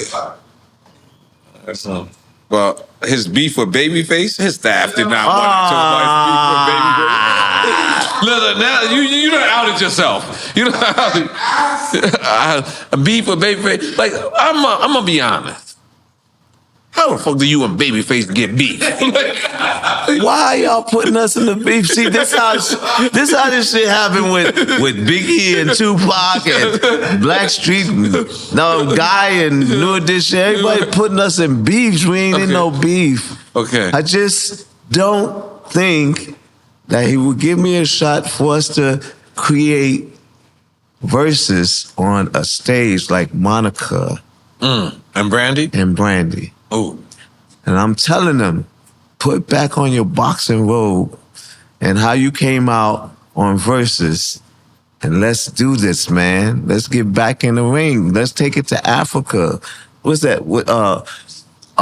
Babyface, Babyface, Babyface. You know what I'm saying? Ali Boumare, but you just changed it up. He the one who wore the robe. He wore the robe. Yeah, okay. I wore the fur. Oh, yeah. From New York. Okay. So he put on the robe, you heard,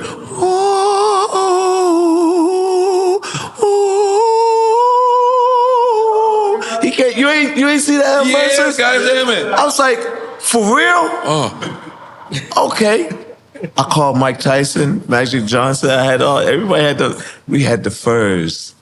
And then the fight happened. And then the Teddy Riley internet. He never gave me my shot to finish. We never got to finish. Do you know that? So why don't we finish? You want that smoke? I can see it in your eyes through your glasses. Listen, you are ready. Nah, for real. And that was like before, y'all wasn't in the same room. Your internet was a little crazy. I remember that. Nah, it really wasn't. It was just the equipment I had, and IG was just too a little behind in technology. Yeah, now we got it together. Yeah, no, we there. Oh, so we there. I own my own internet. You want that rematch? I'm like, no, but Babyface is one of the most incredible writers in this whole entire world. That's it. I will never have a beef with him. I just think that we need to do this. The example is we had this idea first of putting it on the stage. You and Babyface? Yes. Okay. Well, I did. Okay. And then Versus. It was my dream. And had we did that, because we were the only ones that never had verses like how we created it. When they went on the stage, that was our creation because that's what we did at the house. If I didn't do that, verses would have been still in the house. Am I right or wrong? Nobody would have never known about doing verses on no doggone stage. It's like, oh, bam, Teddy did it. Now we should do this with everybody. They even let Beanie Man and them have doggone boom boxes. They killed it. They killed it. You know what I'm saying? They had the boom box. They got a little dangerous in the yard. When the police came, I said, wait a minute, where are we going? So me doing what I did is almost like what I did with New Jack Swing. And everybody got on it. And I'm happy about that. It's just a legacy. That's all it is. But Babyface, if you give me that shot, we gonna make the culture just go, wow. They just brought back verses like Monica. How we let them get it before us? And then I'm gonna keep it real. I'm gonna keep it 100. I brought it to some promoters, and they didn't believe. They didn't believe. We were the biggest of all the verses. Every last one. You could put a couple of them together and still wouldn't even meet ours. Wow. You could put a few. You could put more than 5 together and still didn't make ours. We had over 8 billion instances. They didn't want to display that, but CNN told the truth. CNN did? Yes, they the ones who reported it. It was like, this is over 8 billion instances. The reason why, because IG didn't want us to beat Michelle Obama. She had a party the same day. And guess who was DJing for the party? D-Nice. You damn right. And he left the party. To watch y'all. To come watch. All the artists. Quavo called me and said, yo, you broke the rules. We can't even get back in the room. I said, we can't even get back in our own. That's what breaking the internet is. Right. They didn't do it. And everybody afterwards was like, they didn't bring the hype. The hype was the Teddy Riley internet. Broke. He broke it then he broke it again. So I think he deserved that shot, and I think, Face before, he just say, yo, I'm good. I don't want to do this again. I'm retiring. This is the way to go out with a bang. Because we bring in the culture. He's got all those hits, and I got some records, and it would be more than a 3-hour show, but we wouldn't do that. We just gonna give you a piece of our love and keep everybody just coming. I know what it would do. Monica, they're the example. We were supposed to be the example, right, but they are the example. And you see how well that did? Yes, I did. People want to see verses on the stage. Absolutely. And on tour. And on tour. So yeah. Say if Swiss and Timbaland do a versus tour with them on the stage, because they started They gotta be the verses too. Would you say like Monica and Brandy? No, Timbaland and Swiss gotta be themselves. Themselves be on stage. Them being themselves and put it on the stage. Yes. The same thing, already Gladys Knight and what's the name already doing it? Patti LaBelle. Yep, they are. They doing it. Killing they it doing too. Well. Yeah. These things would do well. You just can't be afraid of it. Right. And that's what I feel. And it's gotta be well produced as well. Yes. Can't and come on, bullshit. Us too. I just think that if we do that, it will be off the chain. It will take the summer and the winter. They'll be probably asking us to come Africa or something. And I thought we should start it in a place like Africa. I heard you say that earlier.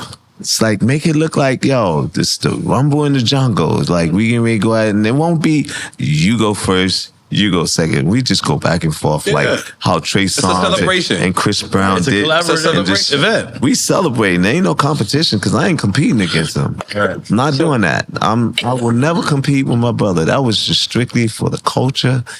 And, we made it look like we ain't backing down. I know he ain't backing down, and I'm not backing down either. It is it.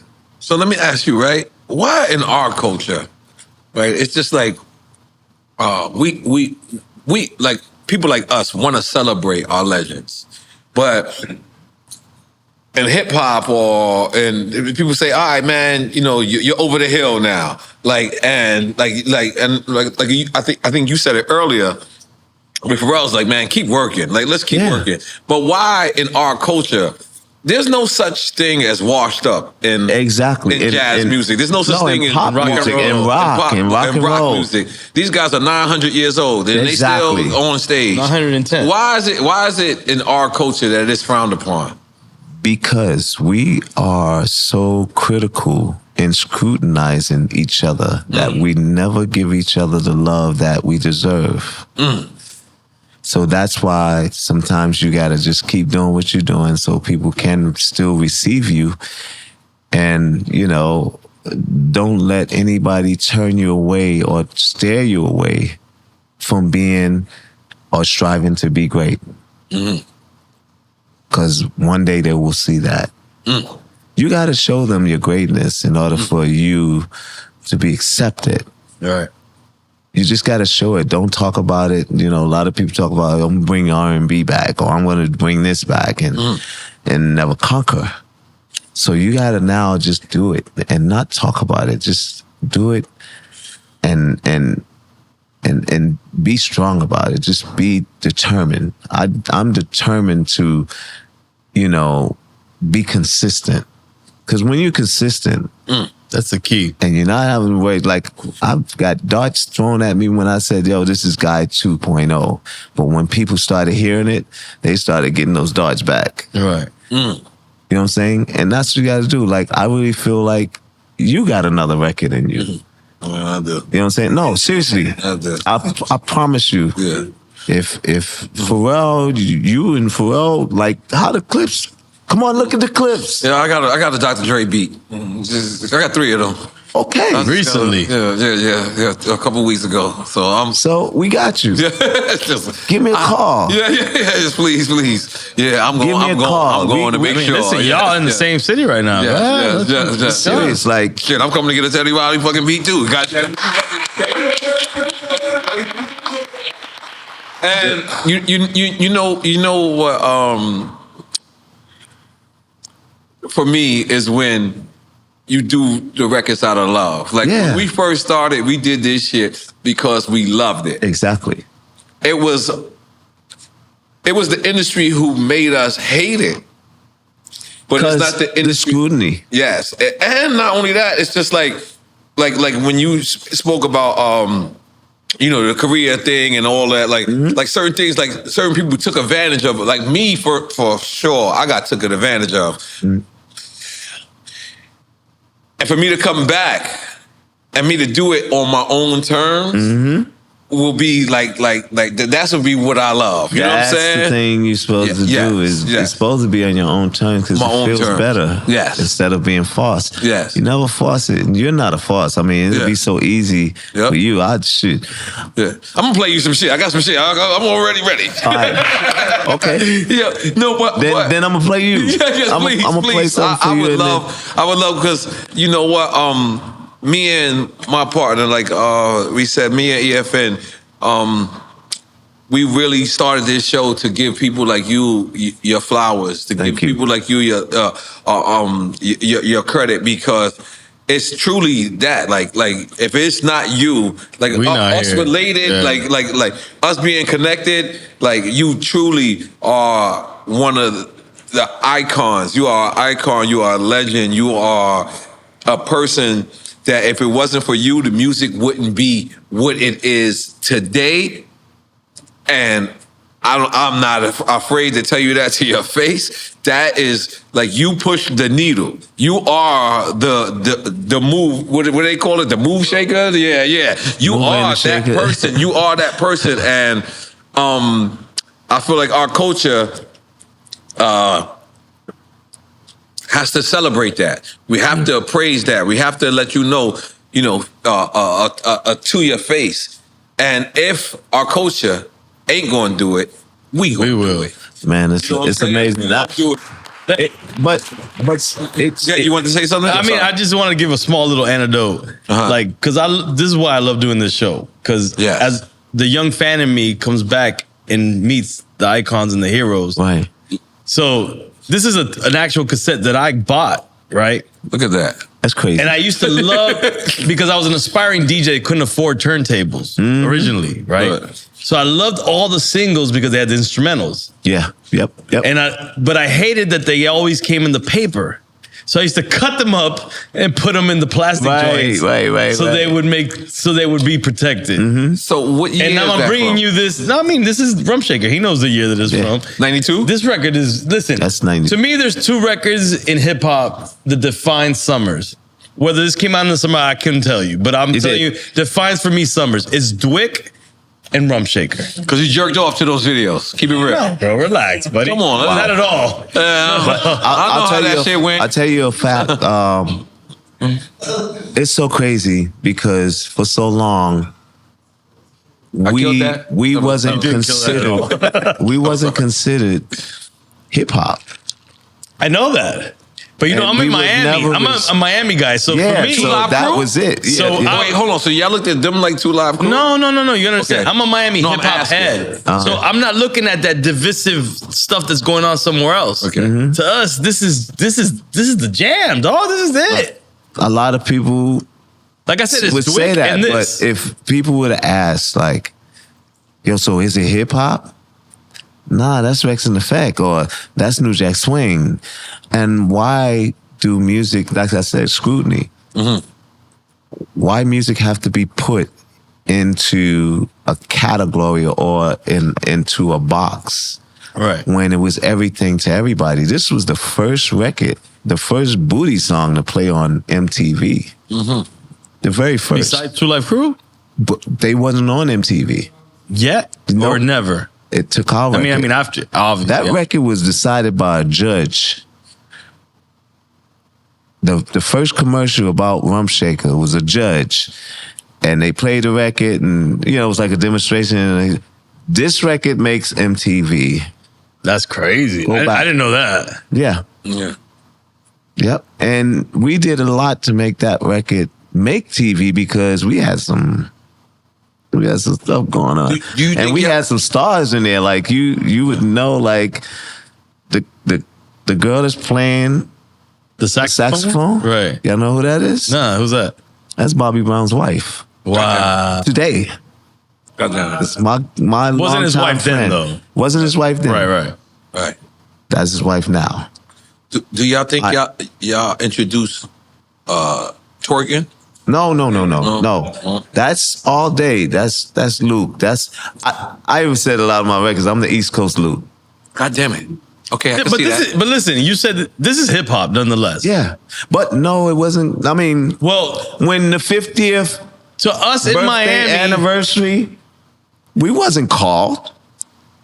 And let me tell you something. This is a hip hop hit record. Exactly. I don't give a fuck what nobody says. The lead rapper is one of the most influential rappers because a lot of people, and I'm gonna keep it 100, a lot of people got their style from him. I'll kill. A+. Keep going. He's a very educated rapper and freestyle. Yeah, A+. Off the rip.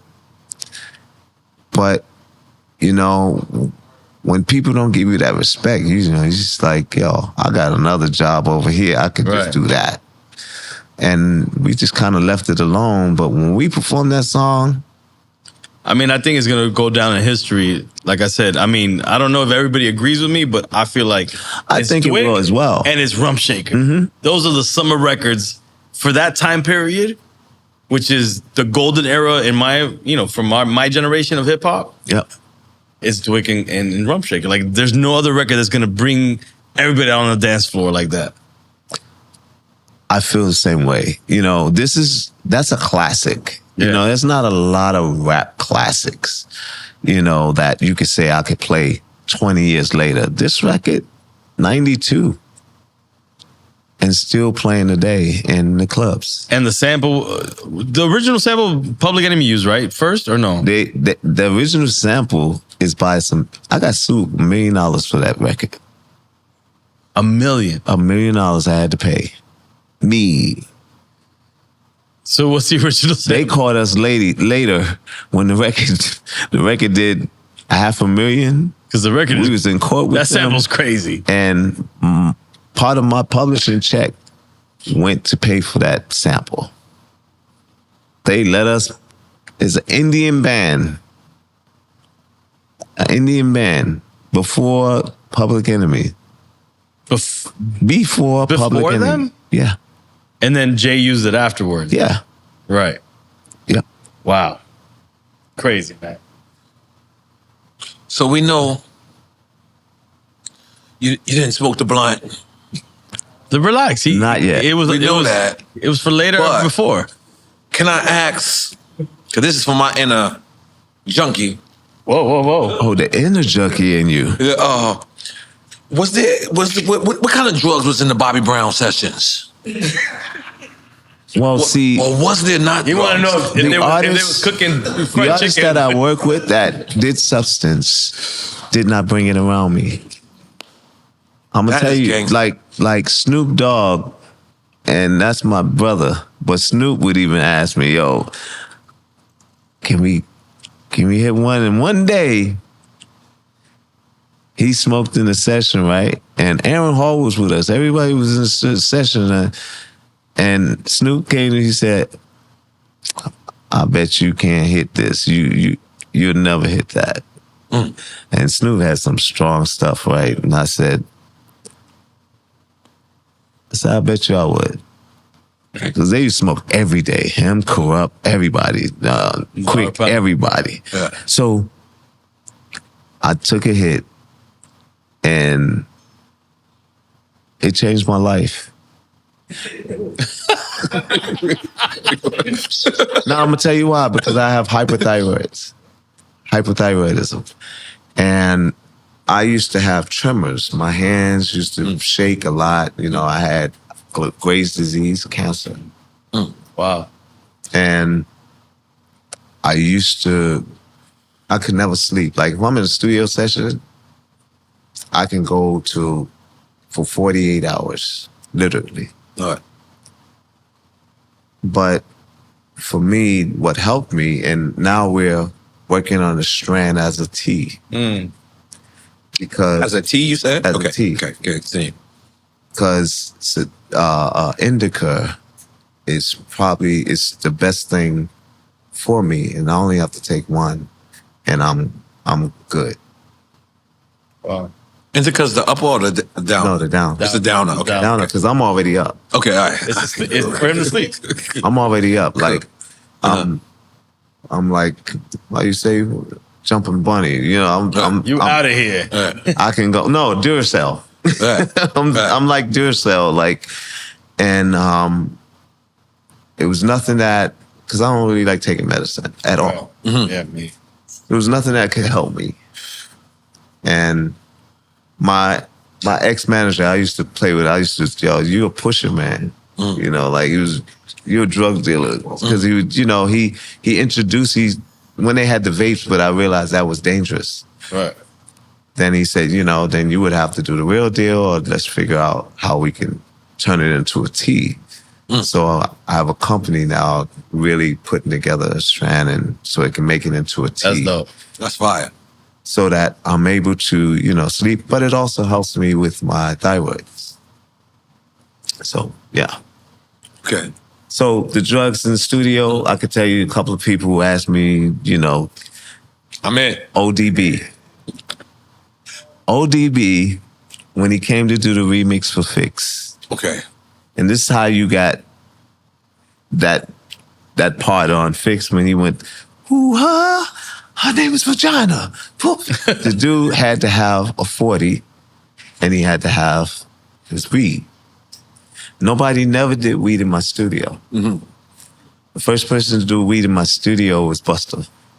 Busta Rhymes. Yeah. My brother. Because he's like, "Damn, I don't feel good. I don't feel good, yo. I don't feel right in here. His impersonations are off the I'll chain. talk to you for a minute. That's what I'm saying. I need to talk to you, T.R. You know, because something gotta give." I was like, "What you talking about?" He's like, "Yo, I know you don't allow, like, you know, smoking in the studio. Where can if you could just give me this one, I'll finish this record. Like trust." Wow. I was like, "All right, you got it, Bus." Wow. He smoked. It was it. It changes, you know. It's another playing field when you got that. So like, even sometimes like when I'm in the studio, I will have that feeling like today is the day I need to, because I'm on something right now and I need to focus. Right. So the stuff I do is give me a focus, and I'm like in that zone, and like just working on records for like Usher and stuff, and I'm like, yo, I gotta get in the zone. So, Man. Take the picture, man. Listen, man, I can't thank you enough, man. Like, I know you got to wrap it up, but I'm gonna take another shot for you. I'm gonna take two more shots for you because you're gonna take one shot. Shut the fuck up. yeah, I'm gonna take two more shots. I'm gonna take two more shots. Because let me just tell you, man. We all owe you, man. This music Y'all industry. don't owe me nothing. No. Y'all gave me let me give my you gift. flowers. You gave me my gift for my flowers about me being But let me here. speak on behalf. No, check this out. Okay. I'm gonna be 100. Okay. I didn't think I would ever make it here. No. Really? What? Why? Nah, I'm serious because I didn't really have, like, when I go on a show, like, oh, dude, like, your show has got to be something. Like, this really got me here. I feel. No. Like, this is my reason. I know you wanted me to come on because we talked about it. Yes. At the Piece by Piece. Yeah, but this right here, I feel like this was the vehicle that I feel I have something to talk about, and then all the stuff y'all wanted to ask me, and then the games, and it became like, yo, that's flowers for me. Yes. You know what I'm saying? Just coming on the show, I don't, like I told you, I don't dawn on my past. Right. No, but thank you for humoring us. Yeah. And we have to. You know what? In case that's what you want to do, it's people like us that we sit around and we have to say, man, like this, like your legacy, what you've done, what you gave to us, is you birthed children. You birthed, like when I said 4 different decades, I was sitting back and I was just like, that shit is so beautiful. Like, you know what I mean? There's people who don't last 6 months. There's people who don't last 6 weeks. There's people who don't last 2 weeks. And the fact is that you have this illustrious career. I have to sit you as a man and tell you thank you. Thank you for doing that. Because I know how much shit you have probably been through. I know how much shit that you ain't talk about in that book because I can't say I'm of you, but what I'm trying to say is I'm of that same essence. Yeah, we all come from that. And I know the hardship that you've been through, and I know the fact that you standing here today as a man, sitting there, and you are who you are. You are. Everyone loves you. Everyone worships you. But I know sometimes what we've been through. Like, I look at my friends sometimes, and I can see them go to McDonald's, and I can say to them, "Fuck, I'm jealous of them going to McDonald's." Right. Not because I'm jealous of them going to McDonald's. I'm jealous that they can go to McDonald's, they can get their chicken fillet or fish fillet, because I know you don't eat chicken. They can get their fish fillet, they can get their little, because my man is vegan, they can get their French fries, and they can sit down. I'm sorry, I didn't mean to throw you out there, but they can sit down and that shit, it vexes me sometimes because it's like, damn, I know how much I sacrificed for this industry. You know how much I've done for this industry, and I can't even get a McDonald's meal like without being. But you can. It's just you choose not to. So it's like I wanted, like, I watched this show probably since the beginning. Thank you, man. Thank you. And I was like, dang, if I go on this show, I want to have something. Because I know I got something. Right. But I want to have something more, like something to talk about, I'm always with substance, And that's the reason why I kind of duck and dodge, When I saw you, I was like, I ain't ready. No, but you know what? But you know what the beautiful part about that was I got, like I said, like how I started this interview off, when I got to see you be so happy for another person, and I got to see her, I know what I'm saying, like you one of these people that, like, you done everything, like, you know what I mean? Like we had Will Smith on here. I'm sorry to be, and Will told us, he said, man, there's a mountain top, and when he said this, what is it? What? Cliff top, and he was just describing to us how you could make it to the top of the top, and that should just not be enough, and that shit scared the shit out of me. That was okay. I'm sorry, because I feel like you're about to say something. No, because you're right.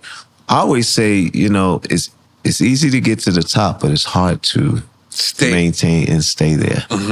And my formula to that is, this is the industry. If you're trying to sustain yourself, sometimes you got to sit down, just like let the sub come in. A lot of people don't know how to let the sub in. Right. So that's what I did. I created subs. I created, like architects that could fulfill what I'm doing while I'm sitting down. And that's what Pharrell, that's where they all come in. It's like, hey, at least I know that something came from or came through me that I'm able to say, dang, he's doing it. And when you see that, like Rodney Jerkins as well, and you're able to say that I'm a part of that. It's like when you said with the clips, I'm a part of that. That's my award too, I feel that way as well, but I'll never say. It's just like you smile inside. That really shows right here. It's all in here and it's all in here, and that's what you're seeing. Yeah, because I'm proud, like 1,000% proud of all of them. I could tell. You know what I'm saying? It's no, like, never have been any type of hateration. No. Because when like, when you see, like, you envision the tree, like, heck. It only adds on to you. But I got to see it. I stood behind you, bro. I know you was behind me, but you ain't see me drop the tear of joy. I did see that. Oh, you did? Yes, I did see that because guess what? I was hiding my tear. Yeah, who was sitting right behind me? It was me, motherfucker. my wife was there. She was filming. I was almost wanting to say, get the camera off of me. Because you were right. You were exactly where EFN was to me. And what I realized was our whole chemistry was together at that very moment. I knew it already, but I looked and you know what? God bless hip hop, man. God bless hip hop, man. Yeah, God bless. Yeah. The last person that did that with me where I had a tear of joy was when we won the Grammy for No Diggity. And then what came next was Record of the Year and Boys to Men won. And Rick Rubin took a piece of paper and wrote, that should have been your award. Wow. And I said, everything happens on God's time. Sometimes you gotta sit, like I said, you gotta sit back. Let God steer the way. Just trust your process. Right. You trust the process, you'll get there. You just gotta stay in the number. Stay in the game. Do another record. Yes, I am. Absolutely. But let me just end it on this note. I really have to thank you again. Thank you again for your contribution to life. Not only just music. Thank you. Your music changed people's lives. So I want to say thank you for what you contributed to life. Even bigger than music. You know what I mean? Like when I'm sitting around, I was like, this man catered our ears for 30 damn years. And 40, of course. I was just downplaying it. But I'm doing it in the right way. What I'm trying to say is, that shit is so beautiful, man. Like, I'm proud to know you. I'm proud to be in the same area as you. I'm proud to be in the same room as you. I'm proud, and me and him, like we said, man, we want to give people their flowers while they're alive, they trees while they can smell them, and they thoughts while they can tell them. Yeah. And we want to tell you thank you, brother. Thank you for being who you are. Thank you for being this. Thank you. Yeah. And I'm so scared because I'm looking at your people and I can tell they want you to go, and I'm like, okay, we still got to do a picture and drop and a couple of pictures. But take one more shot. Let's do it. Oh, I forgot. I jerked you on the shot. I jerked you on the shot. Pause. Oh, you know how this shit is. This shit is gonna be. Salute. I got this and a salute. And thank you. And thank you to your team, man. Thank you. All of your team is beautiful, man. They was on point, even though my Dominican friend sent them the wrong address. I'm blaming it on him. I'm blaming you, Mr. Lee. I cannot blame them that. I'm blaming you. Because Afrion Crockett hit me and was like, do you know you have Teddy on your show? I said, of course I know. Do you know? He goes, you know they're outside, and I'm going, there's no way. And I know it's. So that's the other spot. No, no. I believe it was him sending the wrong address. I'm blaming him on everything. I'm blaming the Dominican guy. Yo, thank you so much, though. Thank you so much. Yeah, let's take a picture. Yeah.